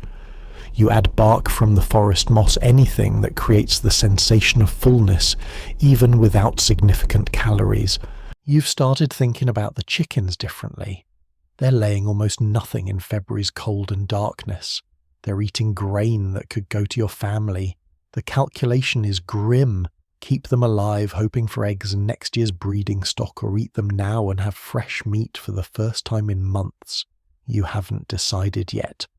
But you're thinking about it. The social safety net activates in small ways. A neighbour brings a small portion of dried fish salted cod from their better stores. You reciprocate with some of your beans even though you can barely spare them. The sharing isn't generosity exactly, it's mutual survival insurance. Help them now, they'll remember when positions reverse. The church provides some relief. The manna redistributes food, occasionally grudgingly. It's never enough, but it's something. A few pounds of grain, some dried fish carefully allocated to the families judged most desperate. You're not judged most desperate, yet. Night falls early and you're grateful because sleeping means not being hungry. Your family huddles together for warmth, conserving the firewood that's also running lower than ideal. Someone's stomach growls in the darkness. No one comments. Tomorrow you'll wake up and eat a thin breakfast and work anyway because work doesn't stop for hunger. You'll ration carefully. You'll make it through another day. Spring is coming. You repeat this like a prayer. Spring is coming, and with it wild, garlic, new growth, eventually planting and hope. But tonight in February's darkness, spring feels like a myth you've invented to cope with an endless winter. The church bell rings for Vespers, and you realize that hunger is easier to bear when it's reframed as holy devotion. Welcome to the strange mathematics of medieval Catholicism, where your empty stomach on Friday is simultaneously biological necessity and spiritual virtue. The church calendar structures your winter eating in ways that both help and complicate survival. Sometimes you genuinely can't tell if you're fasting for God or because you have no choice. Fridays are meatless. Always. Every week. This isn't optional. It's religious law, backed by social pressure and genuine fear of damnation. No meat on Fridays, which in winter means no salt pork in your pottage, no lard for cooking, no bits of bacon for flavour. Just grain roots, and if you're fortunate, fish. Here's the irony: this Friday fasting might actually be helping you ration. By requiring one meatless day per week, the church is forcing you to stretch your preserved meat supplies further. Whether this was intentional medieval resource management or purely spiritual concern, historians still debate. You just know that Friday pottage is noticeably blander and that your children complain more. Then there's Lent, 40 days of restricted eating that unfortunately falls during late winter and early spring when you're already struggling. Lent demands giving up meat entirely, eating less, fasting more severely. For wealthy people, this is sacrifice. For you, it's barely distinguishable from normal February eating, except now you're supposed to feel virtuous about being hungry. The fast days are numerous. Advent had its own restrictions back in December. Ember days appear quarterly, vigils before major feast days. Saints' days that require fasting. You've lost count of how many days per year the church expects limited eating, but it's significant maybe 1/3 of the year involves some form of dietary restriction. But here's where it gets psychologically complex: the feast days. Christmas was a genuine feast, or as much of one as you could manage. You slaughtered the second pig, there was fresh meat, you used extra grain for better bread, you drank stronger ale. The feast was sanctioned, encouraged, holy. After weeks of careful rationing, that explosion of eating felt transcendent. Candlemas in early February brought another small celebration. Blessed candles, special foods, if you could afford them, a break in winter's monotony. Easter is coming, the ultimate feast after Lent's deprivation, and that promise keeps you going. The church's calendar creates rhythm in what would otherwise be undifferentiated winter suffering. Fast days and feast days, restrictions and celebrations, deprivation, and abundance in structured cycles. It's not random hunger, it's participating in cosmic patterns of death and resurrection, scarcity and plenty. You're not sure how much you believe versus how much you need to believe. The priest says fasting purifies the soul. You think fasting is what happens when winter lasts too long and the stores run low. Maybe both are true. The fish requirement on Fridays and Lent creates its own economy. Your village is nowhere near the coast, but salted herring appears anyway, transported incredible distances, sold at premium prices. A few dried fish can feed a family for a Friday meal. They're intensely salty, powerfully flavoured and honestly not particularly enjoyable, but they're not meat, so they satisfy religious law. Dried cod stockfish is another option.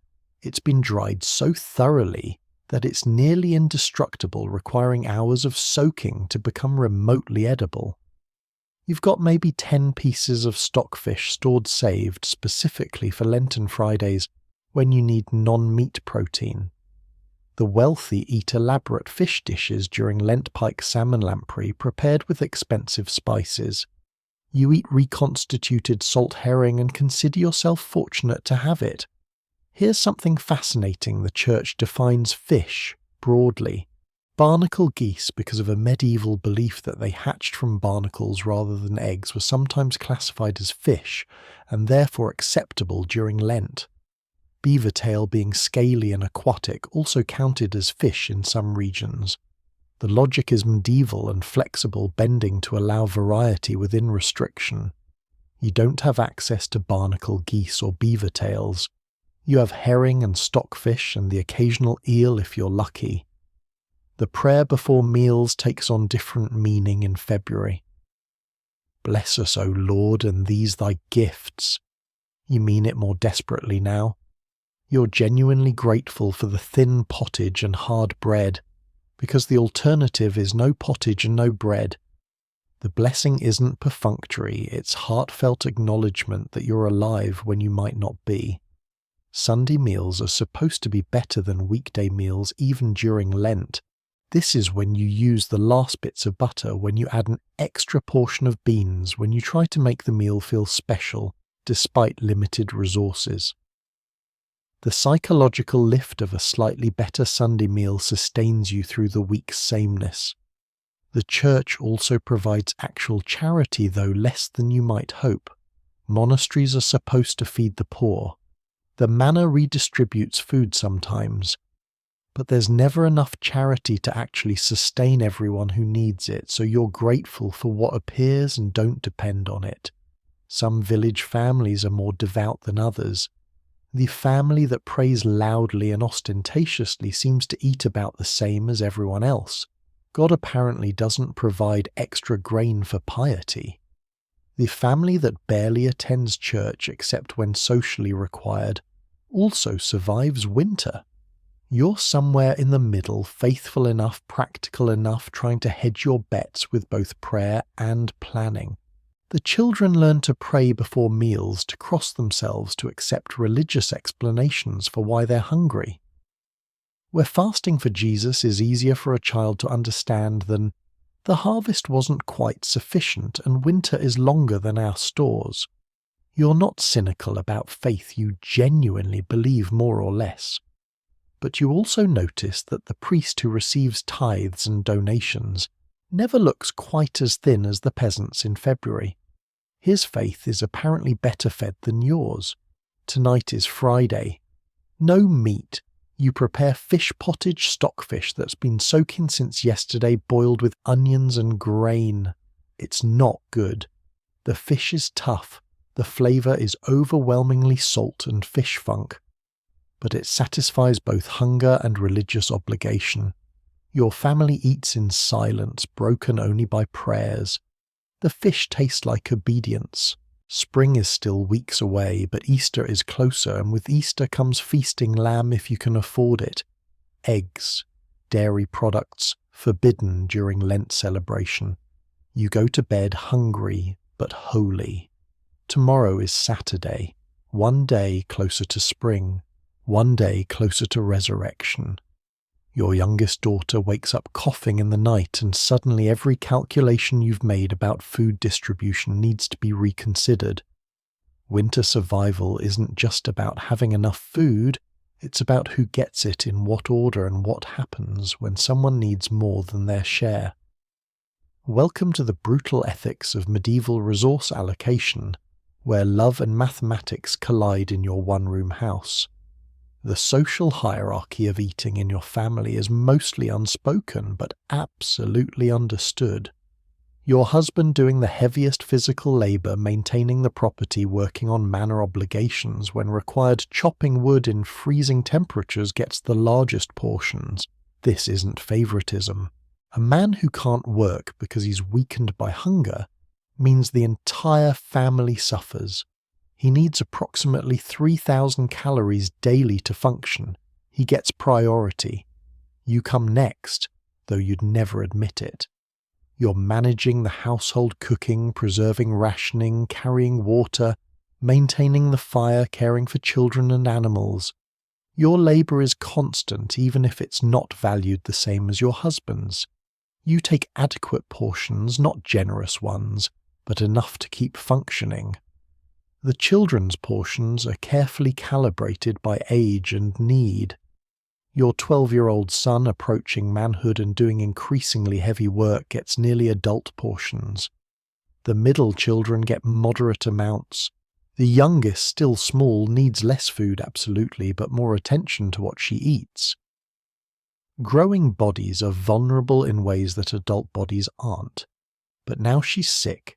That cough sounds concerning, not quite the deadly whooping cough that killed the neighbour's infant last year, but not nothing either. Sick children need more nutrition to fight illness, but sick children often won't eat. This is the paradox that's killed countless medieval children. You make a special pottage for her, thinner than usual, so it's easier to swallow, with extra bits of the precious remaining salt pork for flavour and fat. You add some of the hoarded honey, both for sweetness and because honey seems to help coughs. She manages a few spoonfuls before pushing it away. Those spoonfuls represented food that could have gone to your husband or oldest son. You don't regret it, but you notice it. Every calorie has a cost in winter. The village operates on similar hierarchies, and they're even more stark across households. The elderly, if they're not economically productive, sometimes receive smaller portions in households where food is desperately scarce. It's not cruelty, it's triage. Better to keep the working adults and children alive than to distribute equally and have everyone weakened. You've noticed that old Thomas, who lives with his son's family, looks increasingly frail. He sits by the fire most days, contributing little, except occasional child care. You suspect he's eating less than he needs, either because the family is limiting him or because he's limiting himself, understanding the mathematics of survival.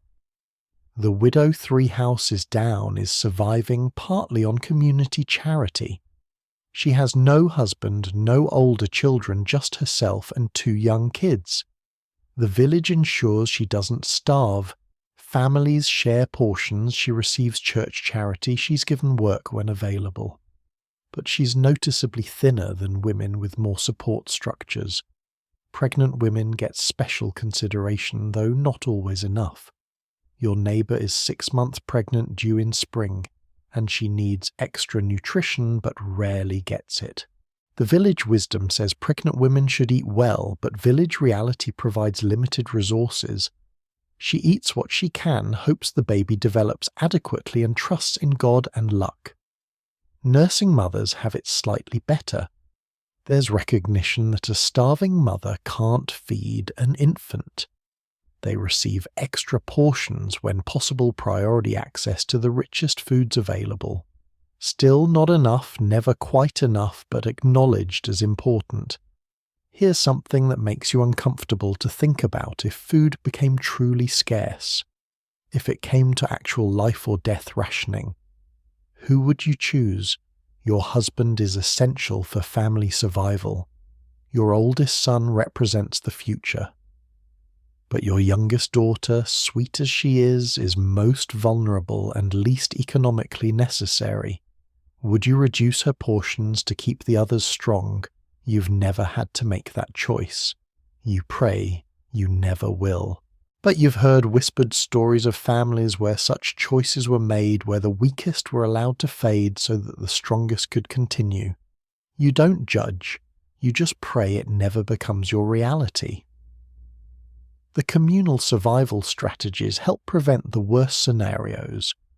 The village shares when possible. A family with slightly better stores helps one with worse, knowing the situation could reverse next winter. The manor, despite taking tithes and labour, does occasionally redistribute food to prevent actual starvation. Dead peasants can't work next year's fields, so it's in the Lord's interest to keep his workers alive. But the sharing has limits. Every family is struggling. Generosity competes with self-preservation, and self-preservation usually wins when it needs to. Your daughter coughs again, and you give her watered ale with honey holding the cup to her lips. She drinks a little. You tell yourself she'll be fine, that childhood illnesses come and go, that spring is coming, and with it better nutrition and warmth. But you also know that winter kills children, not dramatically slowly, through accumulated malnutrition and minor illnesses that healthy bodies would shrug off. You've seen it. Every family has lost children. Some years are worse than others. The healthiest families are those with enough food, adequate warmth, and some cushion against crisis. You're in the middle, not desperate, but not comfortable. Your daughter's illness is a test of that position. You decide to give her your own portion of tomorrow's breakfast. She needs it more. You'll manage.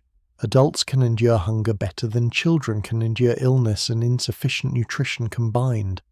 Your husband notices but says nothing. He understands. If she worsens, he'll likely do the same, redirect his food, hoping his adult body can tolerate the deficit long enough for her to recover. This is love in medieval winter, quiet sacrifice, unspoken redistribution. Parents absorbing hunger so children might survive. It's not romantic. It's mathematics performed with breaking hearts. Outside, February wind howls. Inside, your daughter sleeps fitfully, her small body fighting whatever infection has taken hold. You sit by the fire, hungry but watchful, waiting for spring and hoping everyone in your family makes it there together. The forest belongs to the Lord. The deer belong to the Lord, and the rabbit you're watching from behind a tree absolutely, legally, undeniably belongs to the Lord. But your children haven't had meat in 2 weeks, and the calculation is becoming simpler. Poaching is illegal. Not just illegal in a pay a fine way, but illegal in a lose a hand or hang from a tree way, depending on what you take and who catches you. The forest laws are explicit and brutal. The game belongs to the nobility and peasants who hunt it, are thieves stealing from their betters. The punishments are designed to be terrifying enough to prevent exactly what you're contemplating right now. But the rabbit is right there. Fat from winter browsing, maybe 2 pounds of meat, completely unaware that you're 20 feet away with a crude snare you've been carrying just in case for weeks. 2 pounds of meat could go into pottage and feed your family for days. Fresh protein, fat, something other than the endless turnips and thin grain porridge. You're not a hunter, you don't have the skills, the equipment or the legal right, but you're hungry. Your family is hungry, and the gap between law and survival is narrowing daily. Here's the reality poaching happens. Everyone knows it happens. The foresters who patrol the Lord's woods know peasants take game illegally. Some foresters are sympathetic, looking the other way when they can. Others are zealous enforcers, catching poachers and delivering them to brutal justice. You don't know which type patrols this section of forest, and that uncertainty is part of what's kept you legal so far.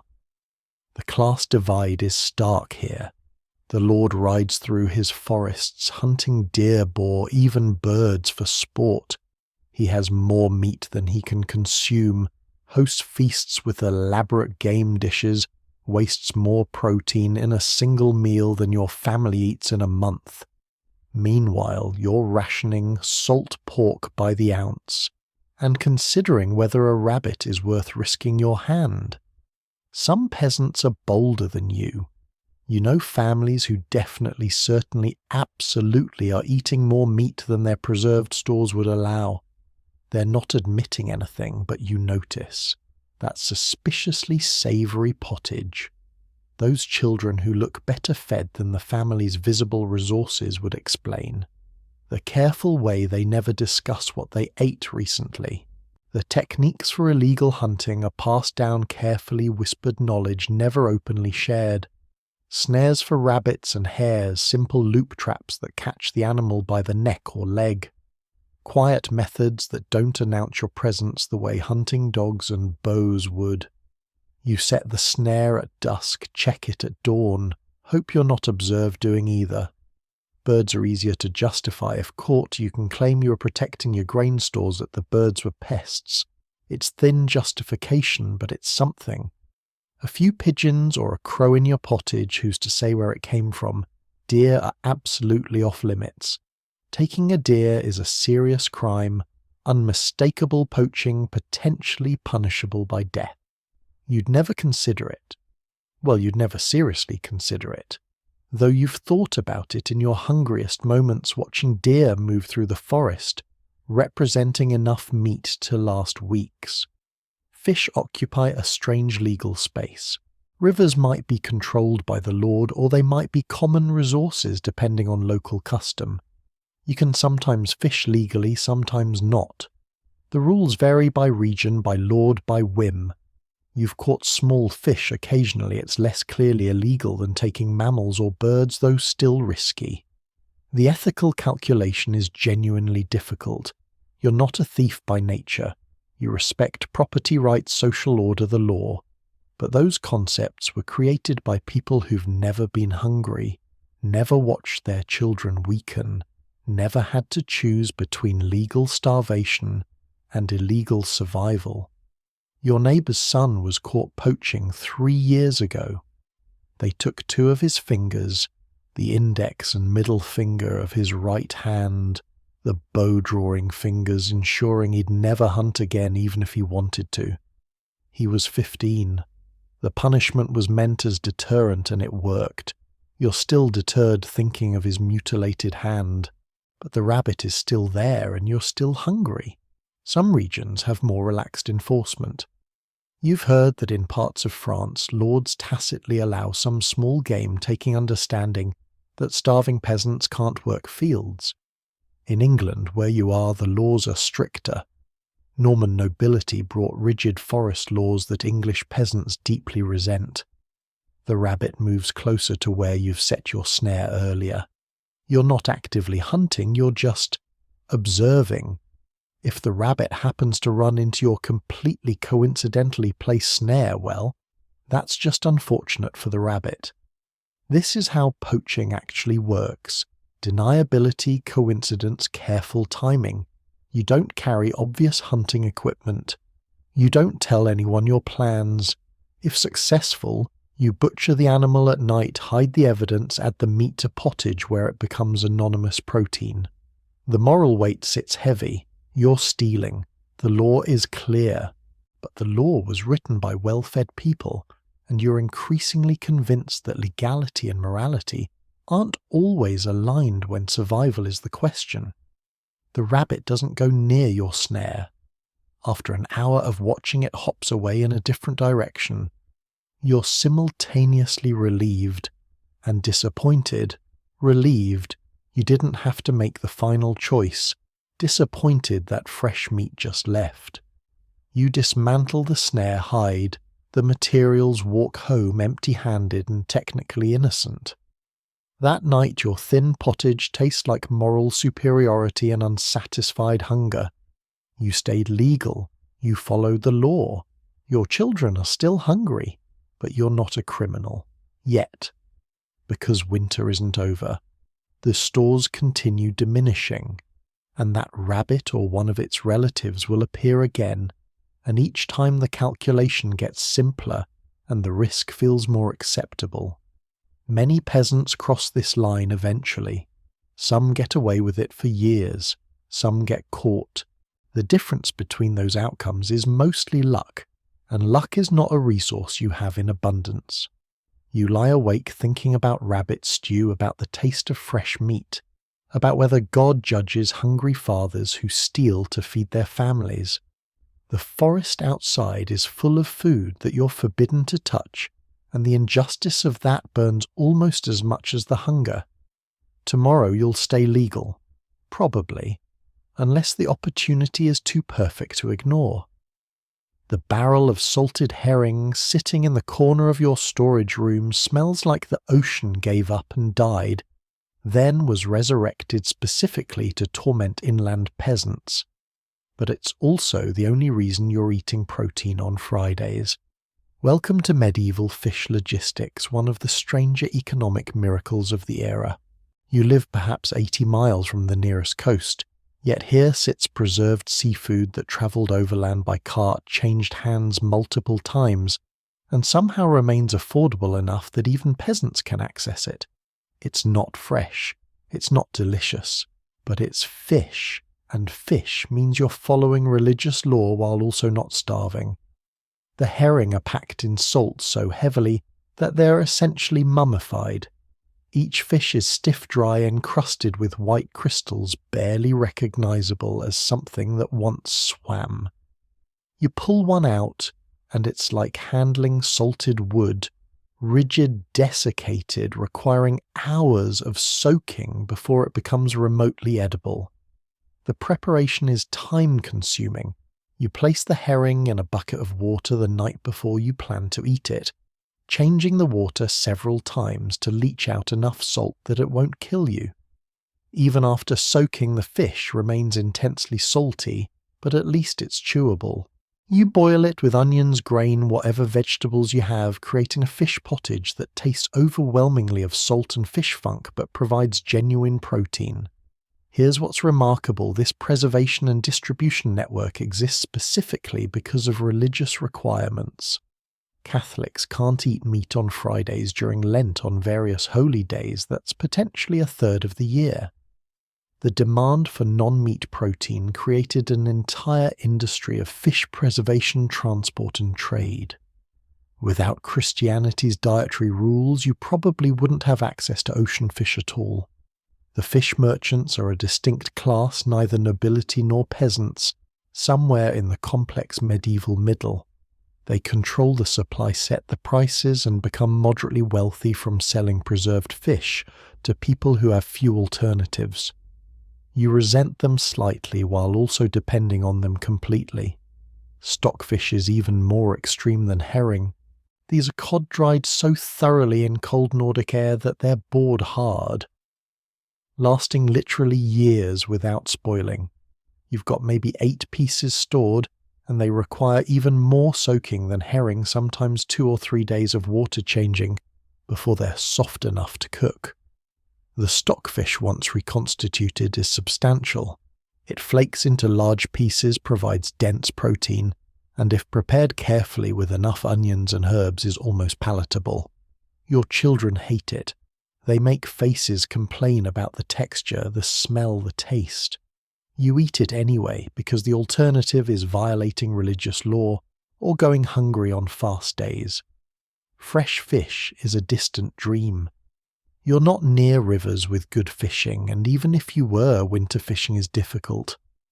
Ice covers waterfish are less active and you lack the equipment and expertise anyway, so you rely on preserved seafood, transported incredible distances. The economics are interesting. A barrel of salted herring costs perhaps a week's wages, substantial but manageable if you plan for it. This barrel might contain 30 or 40 fish, enough for Friday meals through winter and Lent. It's an investment you make in autumn, trading other resources to ensure you have acceptable protein during fast periods. Some wealthier families eat more elaborate fish. Preserved salmon, lamprey, packed in special ways, even imported delicacies like salted sturgeon. The nobility eat fresh fish from managed ponds, carp, pike, bream raised specifically for consumption during fast days. You eat herring and stockfish and consider yourself fortunate to have them. The taste is honestly terrible by any objective standard. Modern people couldn't tolerate this level of salt, this fishy intensity, this dried-out texture. But you've been eating this your entire life. Your grandmother ate it. Your children will feed it to their children. It's normal in a way that transcends enjoyment. It's just what Friday tastes like. Lent is approaching, which means you'll be eating fish far more frequently. 40 days of no meat means working through your fish supplies rapidly. You calculate maybe 20 fish remaining, 40 days of Lent, roughly 2 fish per week, if you supplement with eggs and cheese on non-Friday days. The math is tight but workable. The smell permeates your house on fish days.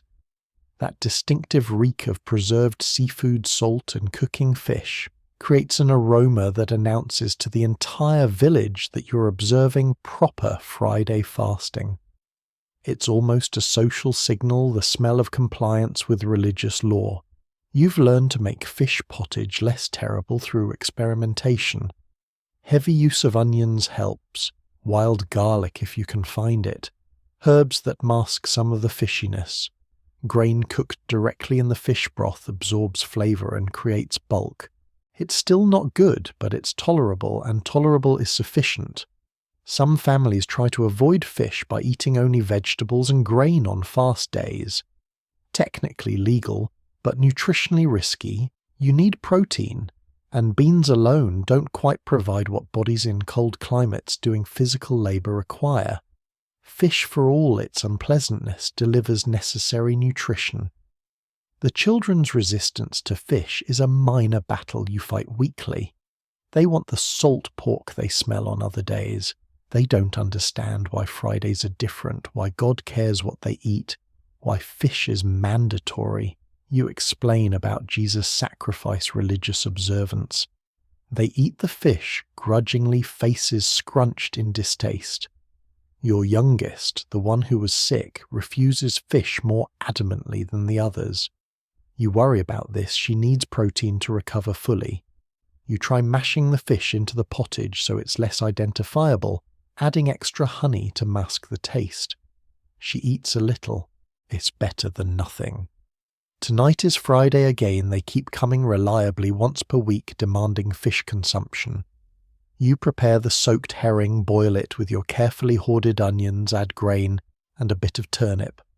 The resulting pottage is grey-brown, smells like low tide, and tastes like compliance with both divine and practical necessity. Your family eats in silence, broken only by prayers thanking God for his provision. The irony isn't lost on you. Thanking God for salted herring that tastes like the ocean's revenge feels slightly absurd. But you're sincere anyway.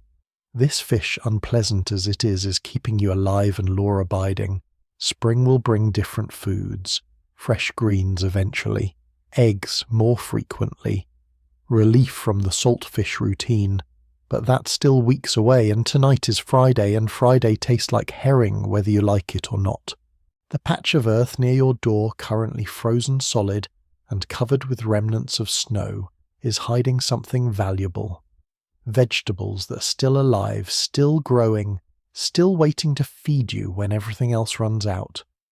This is the winter garden, and it's not much to look at. No rows of summer abundance, no colourful variety, just a few square feet of stubborn plants clinging to life in hostile conditions. But these plants represent the difference between adequate nutrition and genuine vitamin deficiency, between maintaining health and sliding into the weakness that kills by spring. Kale is your winter hero. This plant actually improves with frost. The cold converts some of its starches to sugars, making it less bitter, almost sweet by comparison to its summer self. You've got maybe 6 plants still producing their blue-green leaves, frost-rimed but alive. Every few days you harvest outer leaves, leaving the centre to continue growing, and those leaves go into pottage, providing green colour and nutrition your body is desperately craving. Modern people don't understand how important green becomes in winter.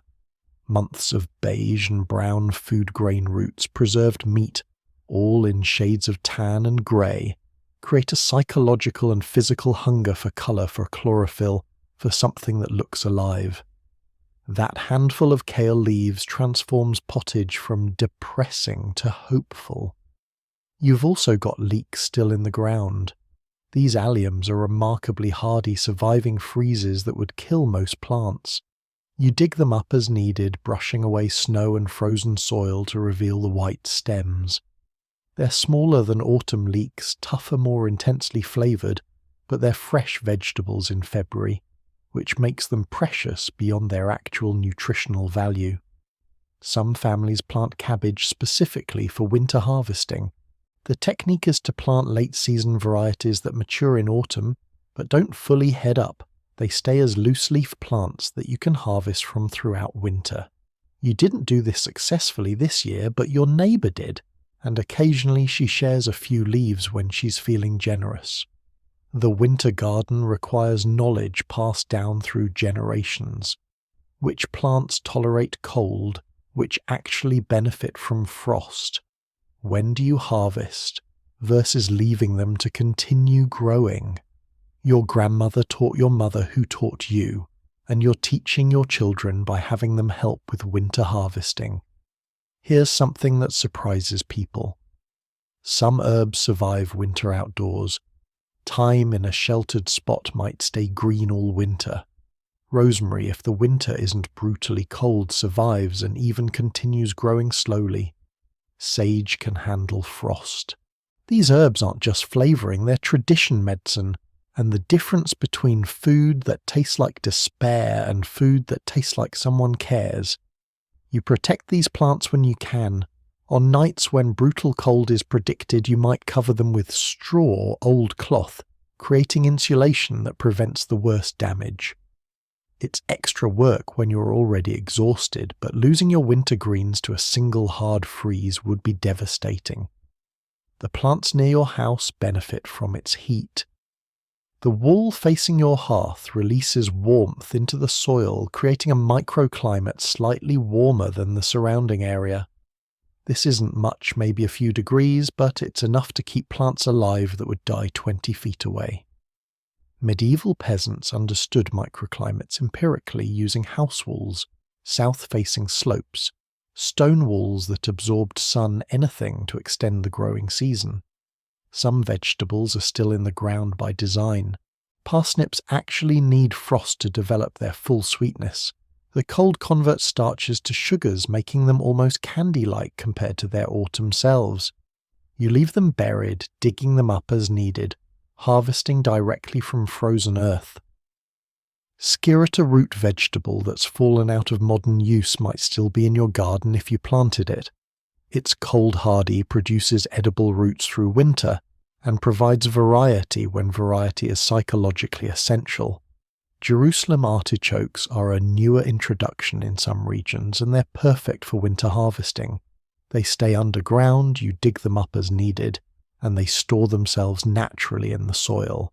If you've got them, they're providing fresh vegetables all winter without requiring cellar space. The garden space itself is carefully located, near the house for warmth and convenience, south-facing if possible to maximize winter sun, protected from the worst winds by walls or fences. Every advantage matters when you're trying to keep plants alive in conditions that should kill them. You also use your garden waste strategically. Vegetable scraps, old straw, anything organic gets piled in specific areas, slowly composting. This isn't just waste disposal, it's creating heat. Decomposition produces warmth, and a properly managed compost pile might be several degrees warmer than the surrounding air.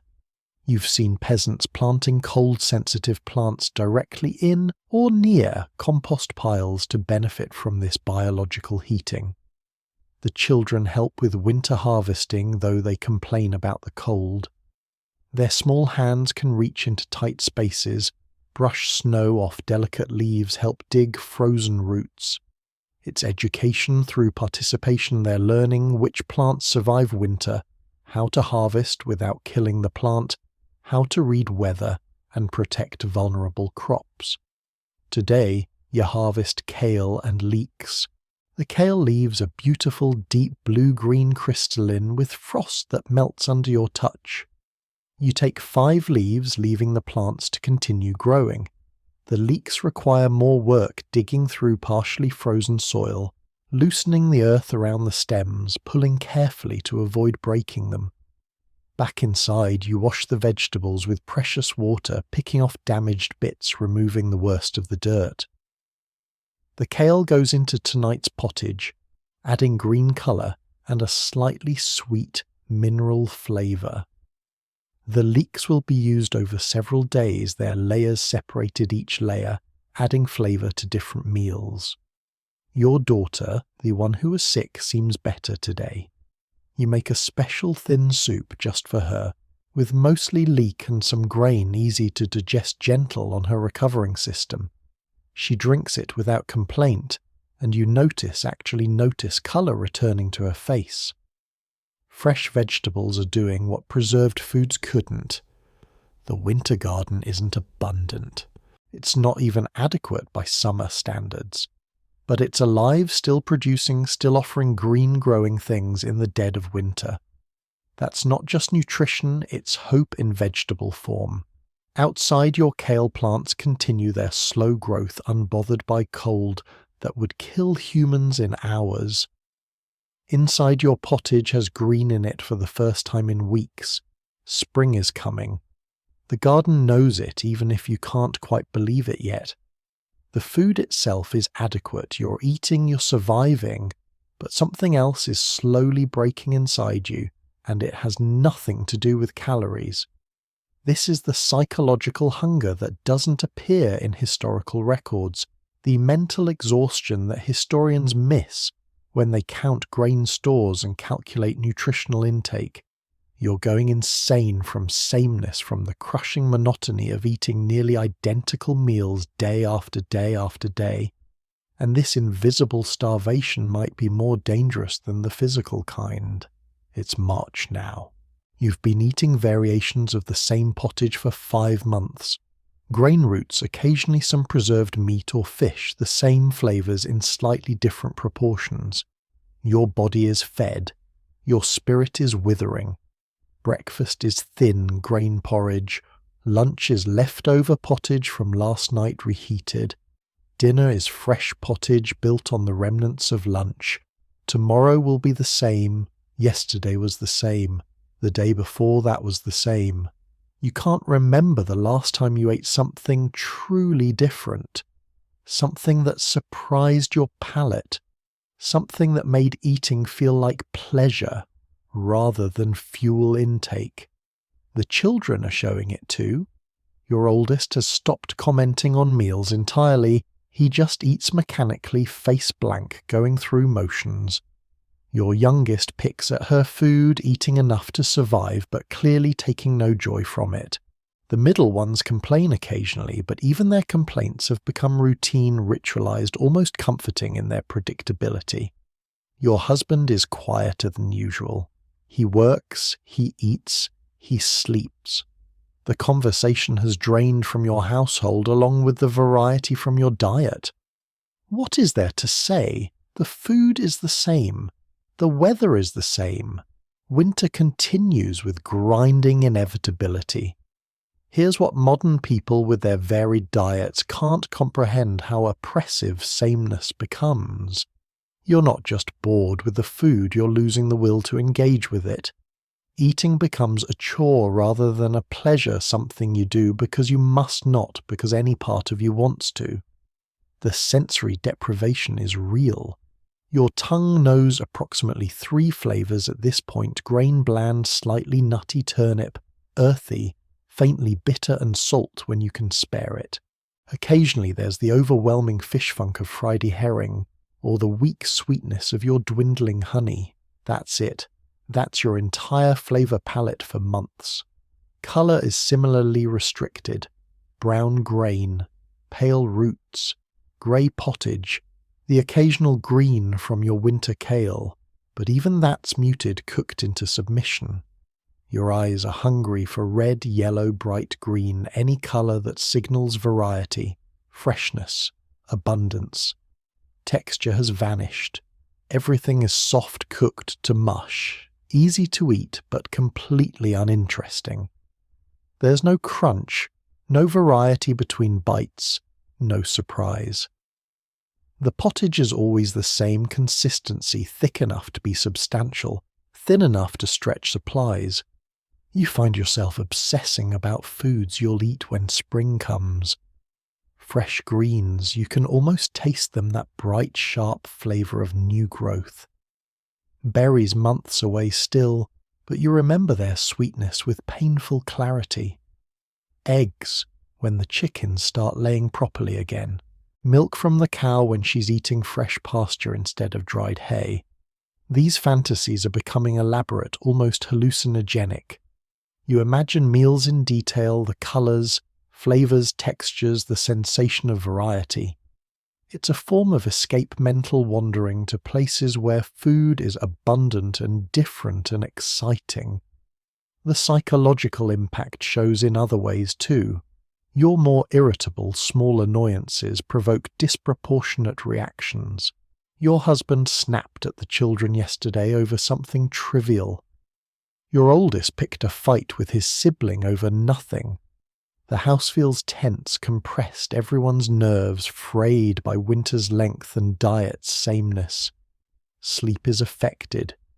You dream about food sometimes, not about being hungry, but about eating different things. Fresh bread, roasted meat, fruit.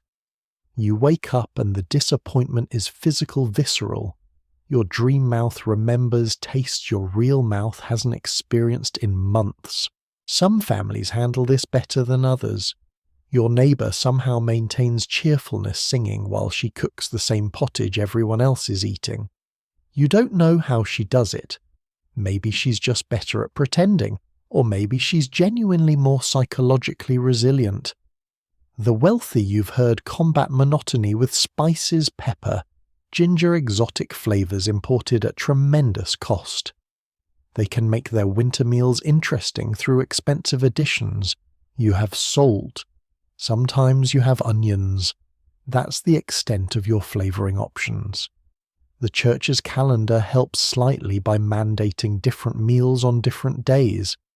Friday fish pottage tastes different than Tuesday meat pottage, and that variation is something. The occasional feast day brings slightly better food, and the contrast makes it meaningful.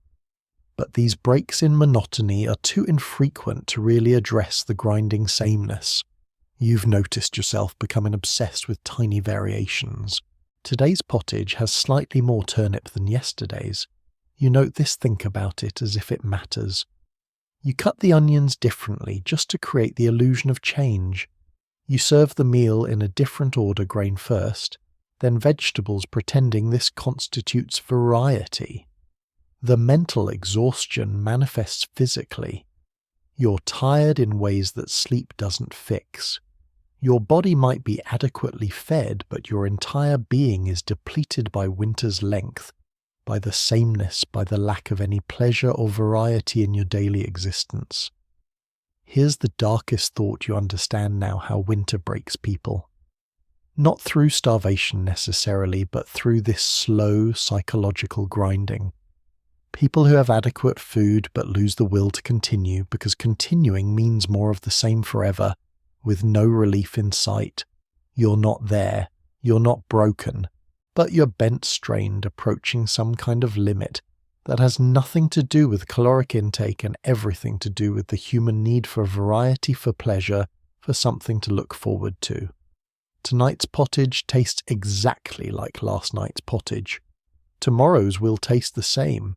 You eat it anyway, mechanically feeding your body while your spirit counts the days until anything changes. Spring is coming. It has to be. Because you're not sure how much more sameness you can endure before something inside you simply stops caring. You're digging near the edge of the forest when you see it. A tiny shock of green that doesn't belong to winter, and your entire body responds with something that feels dangerously close to joy. Wild garlic. The first shoots of spring pushing through dead leaves and partially frozen ground, announcing that the world is remembering how to be alive again. You drop to your knees, not caring about the cold mud soaking through your clothing, and you touch the leaves like they're sacred, which in a way they are.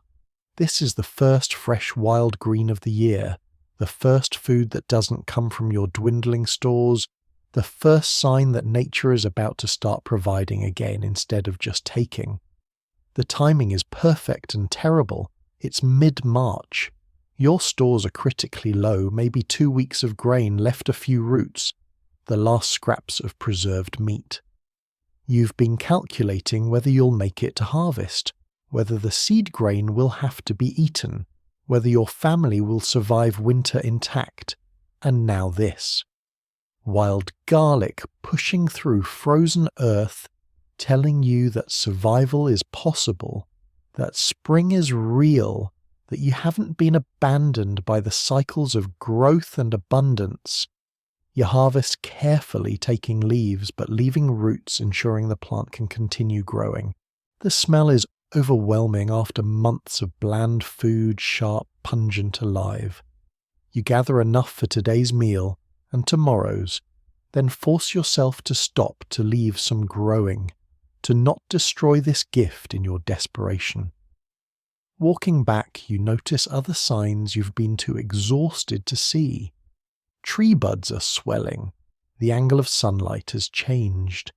Birds are more active, making sounds that suggest courtship rather than just survival. Spring has been arriving gradually while you are focused on getting through each day. At home, you add the wild garlic to pottage, and the transformation is shocking. The sharp green flavour cuts through months of monotony. Your children's faces change when they taste it. Surprise pleasure, something approximating excitement. Your husband takes a second serving without being prompted.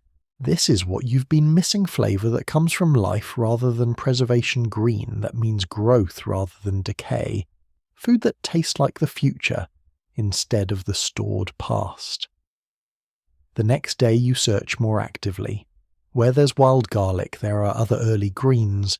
You find young dandelion leaves, bitter but edible, and packed with nutrition your body has been craving. Chickweed appears in sheltered spots, its small leaves tender and mild. Nettle shoots are starting to emerge. You take a few carefully already, planning nettle soup that'll provide iron and vitamins and variety. Other villagers are doing the same. You see neighbours searching the forest edges, digging in thawing ground, gathering the first wild foods with the same desperate gratitude you're feeling.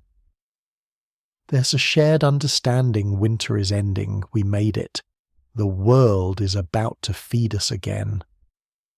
The wild garlic continues appearing daily. Each morning there are more shoots, taller, stronger. You incorporate it into every meal sometimes as the primary ingredient rather than just flavouring. Wild garlic pottage, wild garlic chopped into the last of the preserved fish, wild garlic wrapped around bits of bread and eaten as a distinct course. Your youngest daughter, the one who was sick, is transforming with the arrival of fresh greens. Her appetite returns. Colour comes back to her face. She asks to come foraging with you, and together you search for early spring plants. And this activity, gathering fresh food, moving through awakening forest, feels healing beyond just nutrition. The chickens sense the change too. They're more active, venturing further from the house, scratching in thawing ground. Within days you get your first egg in weeks, then another. Spring means eggs again, and eggs mean protein, without slaughter, variety, without cost. The cow is producing more milk, not abundance, but noticeably more than the winter minimum. Fresh milk appears on your table first for the children, then for everyone. You make a small fresh cheese that'll be eaten within days rather than age for months. It tastes like a completely different food than the hard winter cheese's soft, mild, fresh.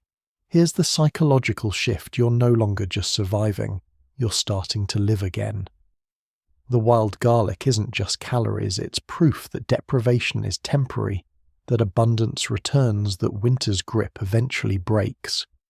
You notice yourself smiling while cooking something you haven't done in months.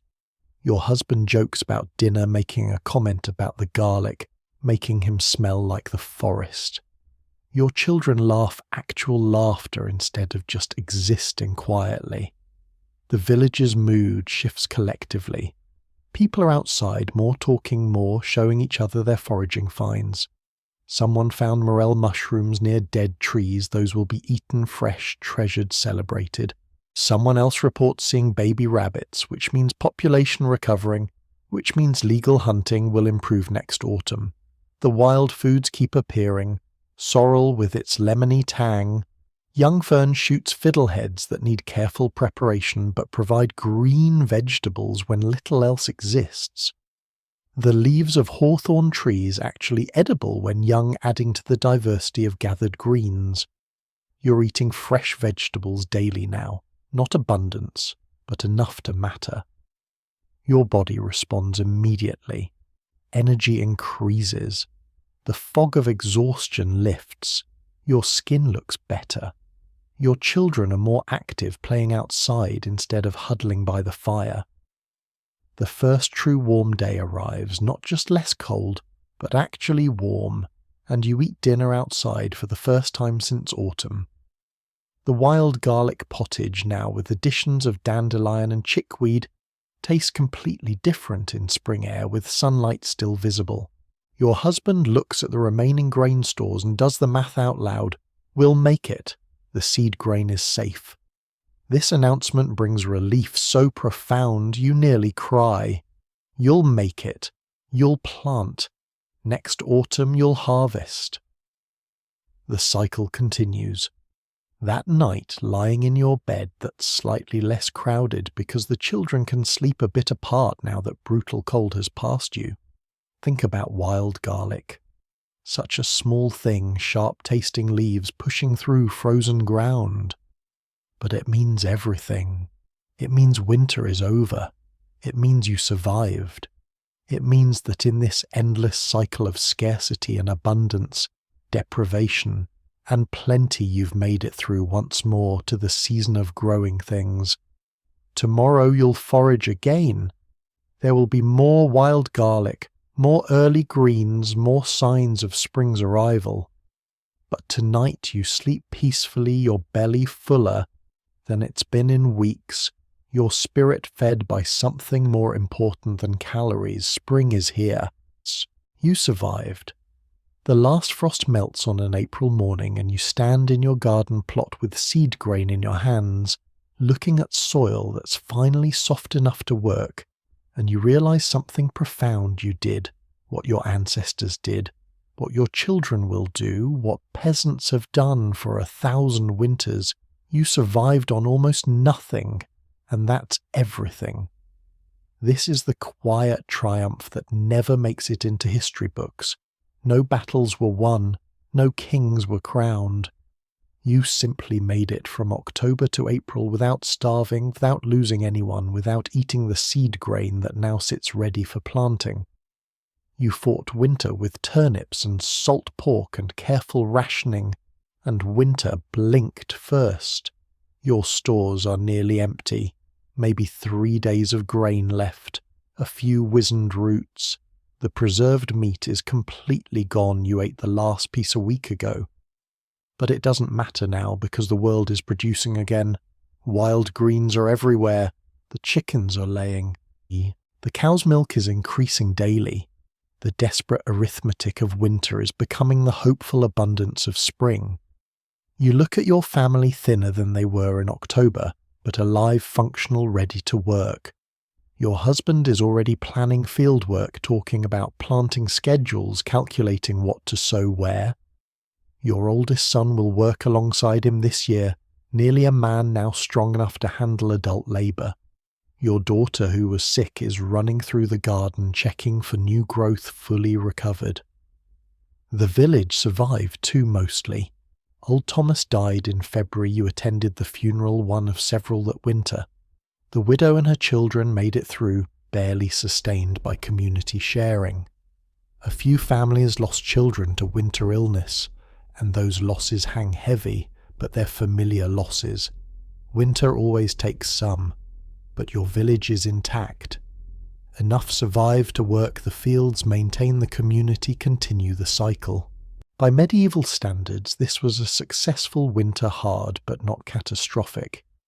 You think about everything you ate, the grain that formed the foundation of every meal, the turnips you learned to tolerate, then appreciate, then crave when they ran low, the salt pork that flavoured 100 pots of pottage, the ale that kept you hydrated and provided calories, the cheese that's now gone but sustained you for months, the herring that made Fridays bearable, the beans that prevented your muscles from wasting, the wild garlic that announced spring's arrival.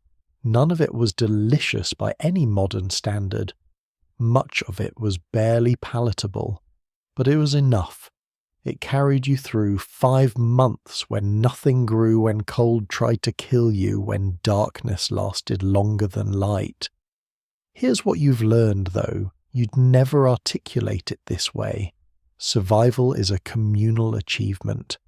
You survived because your family worked together, because the village shared when necessary, because knowledge was passed down about what to store, how to preserve, when to ration, because social structures, even oppressive feudal ones, provided some minimal safety net, because religious calendars structured hope through feast days, because human beings are remarkably resilient when they have to be. You plant the first seeds, the sacred grain you protected all winter, refusing to eat even when hunger pressed hard.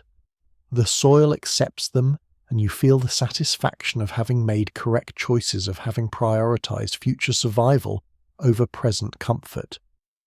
Your children help with planting, learning the rhythms that'll sustain them through their own winters. Your daughter asks when they'll harvest these seeds, and you explain the cycle: plant in spring, grow through summer, harvest in autumn, store for winter, survive until spring. She nods, understanding that she's part of something larger than individual meals, part of an endless cycle that's kept people alive for generations. The psychological shift is profound. You're no longer in scarcity mindset, calculating every portion, rationing every bite. You're in growth mindset, planning abundance, anticipating the coming harvest. The green shoots of planted grain will become the tall stalks of summer, which will become the grain stores of next winter. The cycle continues because you made it continue.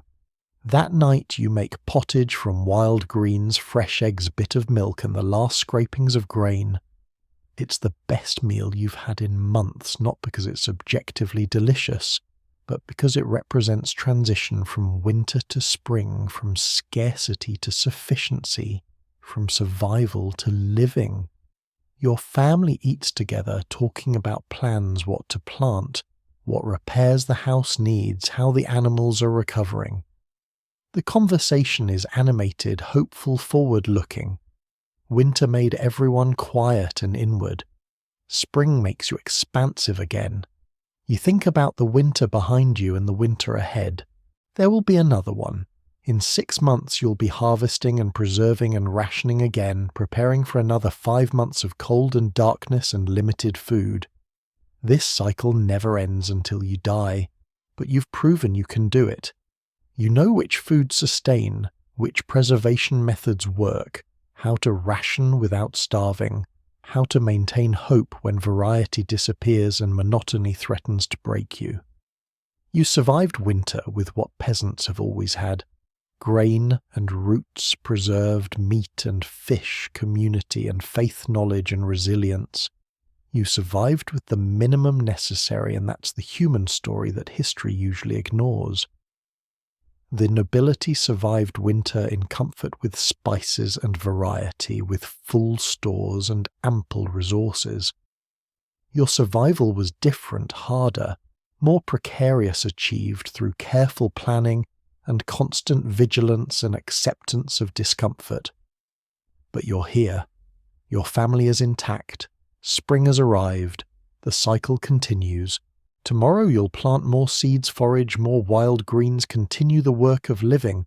Tonight you sit by the fire, which is smaller now, less desperate, more cheerful, and you feel something like pride. You beat winter, not dramatically, not heroically, just persistently carefully, one day at a time, one meal at a time, one careful decision at a time. And that quiet, unglamorous victory is how most of human history actually happened. The fire burns lower now, settling into gentle embers that glow soft in the darkness.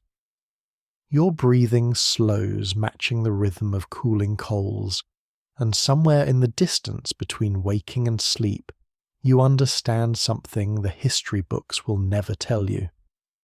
Medieval peasants weren't just surviving, they were practicing an art form of endurance so subtle that centuries later we mistake it for simple existence. But you know better now. You've walked with them through their winter, tasted their turnips, felt their hunger, counted their dwindling stores alongside them, and somewhere in those months of carefully rationed pottage and preserved fish, you learned what survival actually means. It's not dramatic. It's not a single heroic moment. It's the quiet decision to split one apple 5 ways. It's the discipline to leave seed grain untouched when children are hungry. It's the knowledge passed grandmother to mother to daughter about which wild plants appear first in spring. It's the unspoken agreement that the village shares because alone everyone dies but together most survive. You made it through winter. Not you personally, but the version of you that walked those frozen paths, gathered those wild greens, stirred that eternal pot of pottage. You understand now what our ancestors knew, that survival is beautiful, not despite its ordinariness, but because of it. The seasons turn, they always do. Winter becomes spring, becomes summer, becomes autumn, becomes winter again, and in that endless cycle human beings persist. Not through miracles, but through turnips and salt pork and careful planning and love, expressed as rationed honey. Sleep now, rest easy. The wild garlic is growing, spring is here, and you survived another winter by doing what humans have always done, enduring, adapting, and refusing to surrender to the cold. The story ends here. See you in the next video. Good night.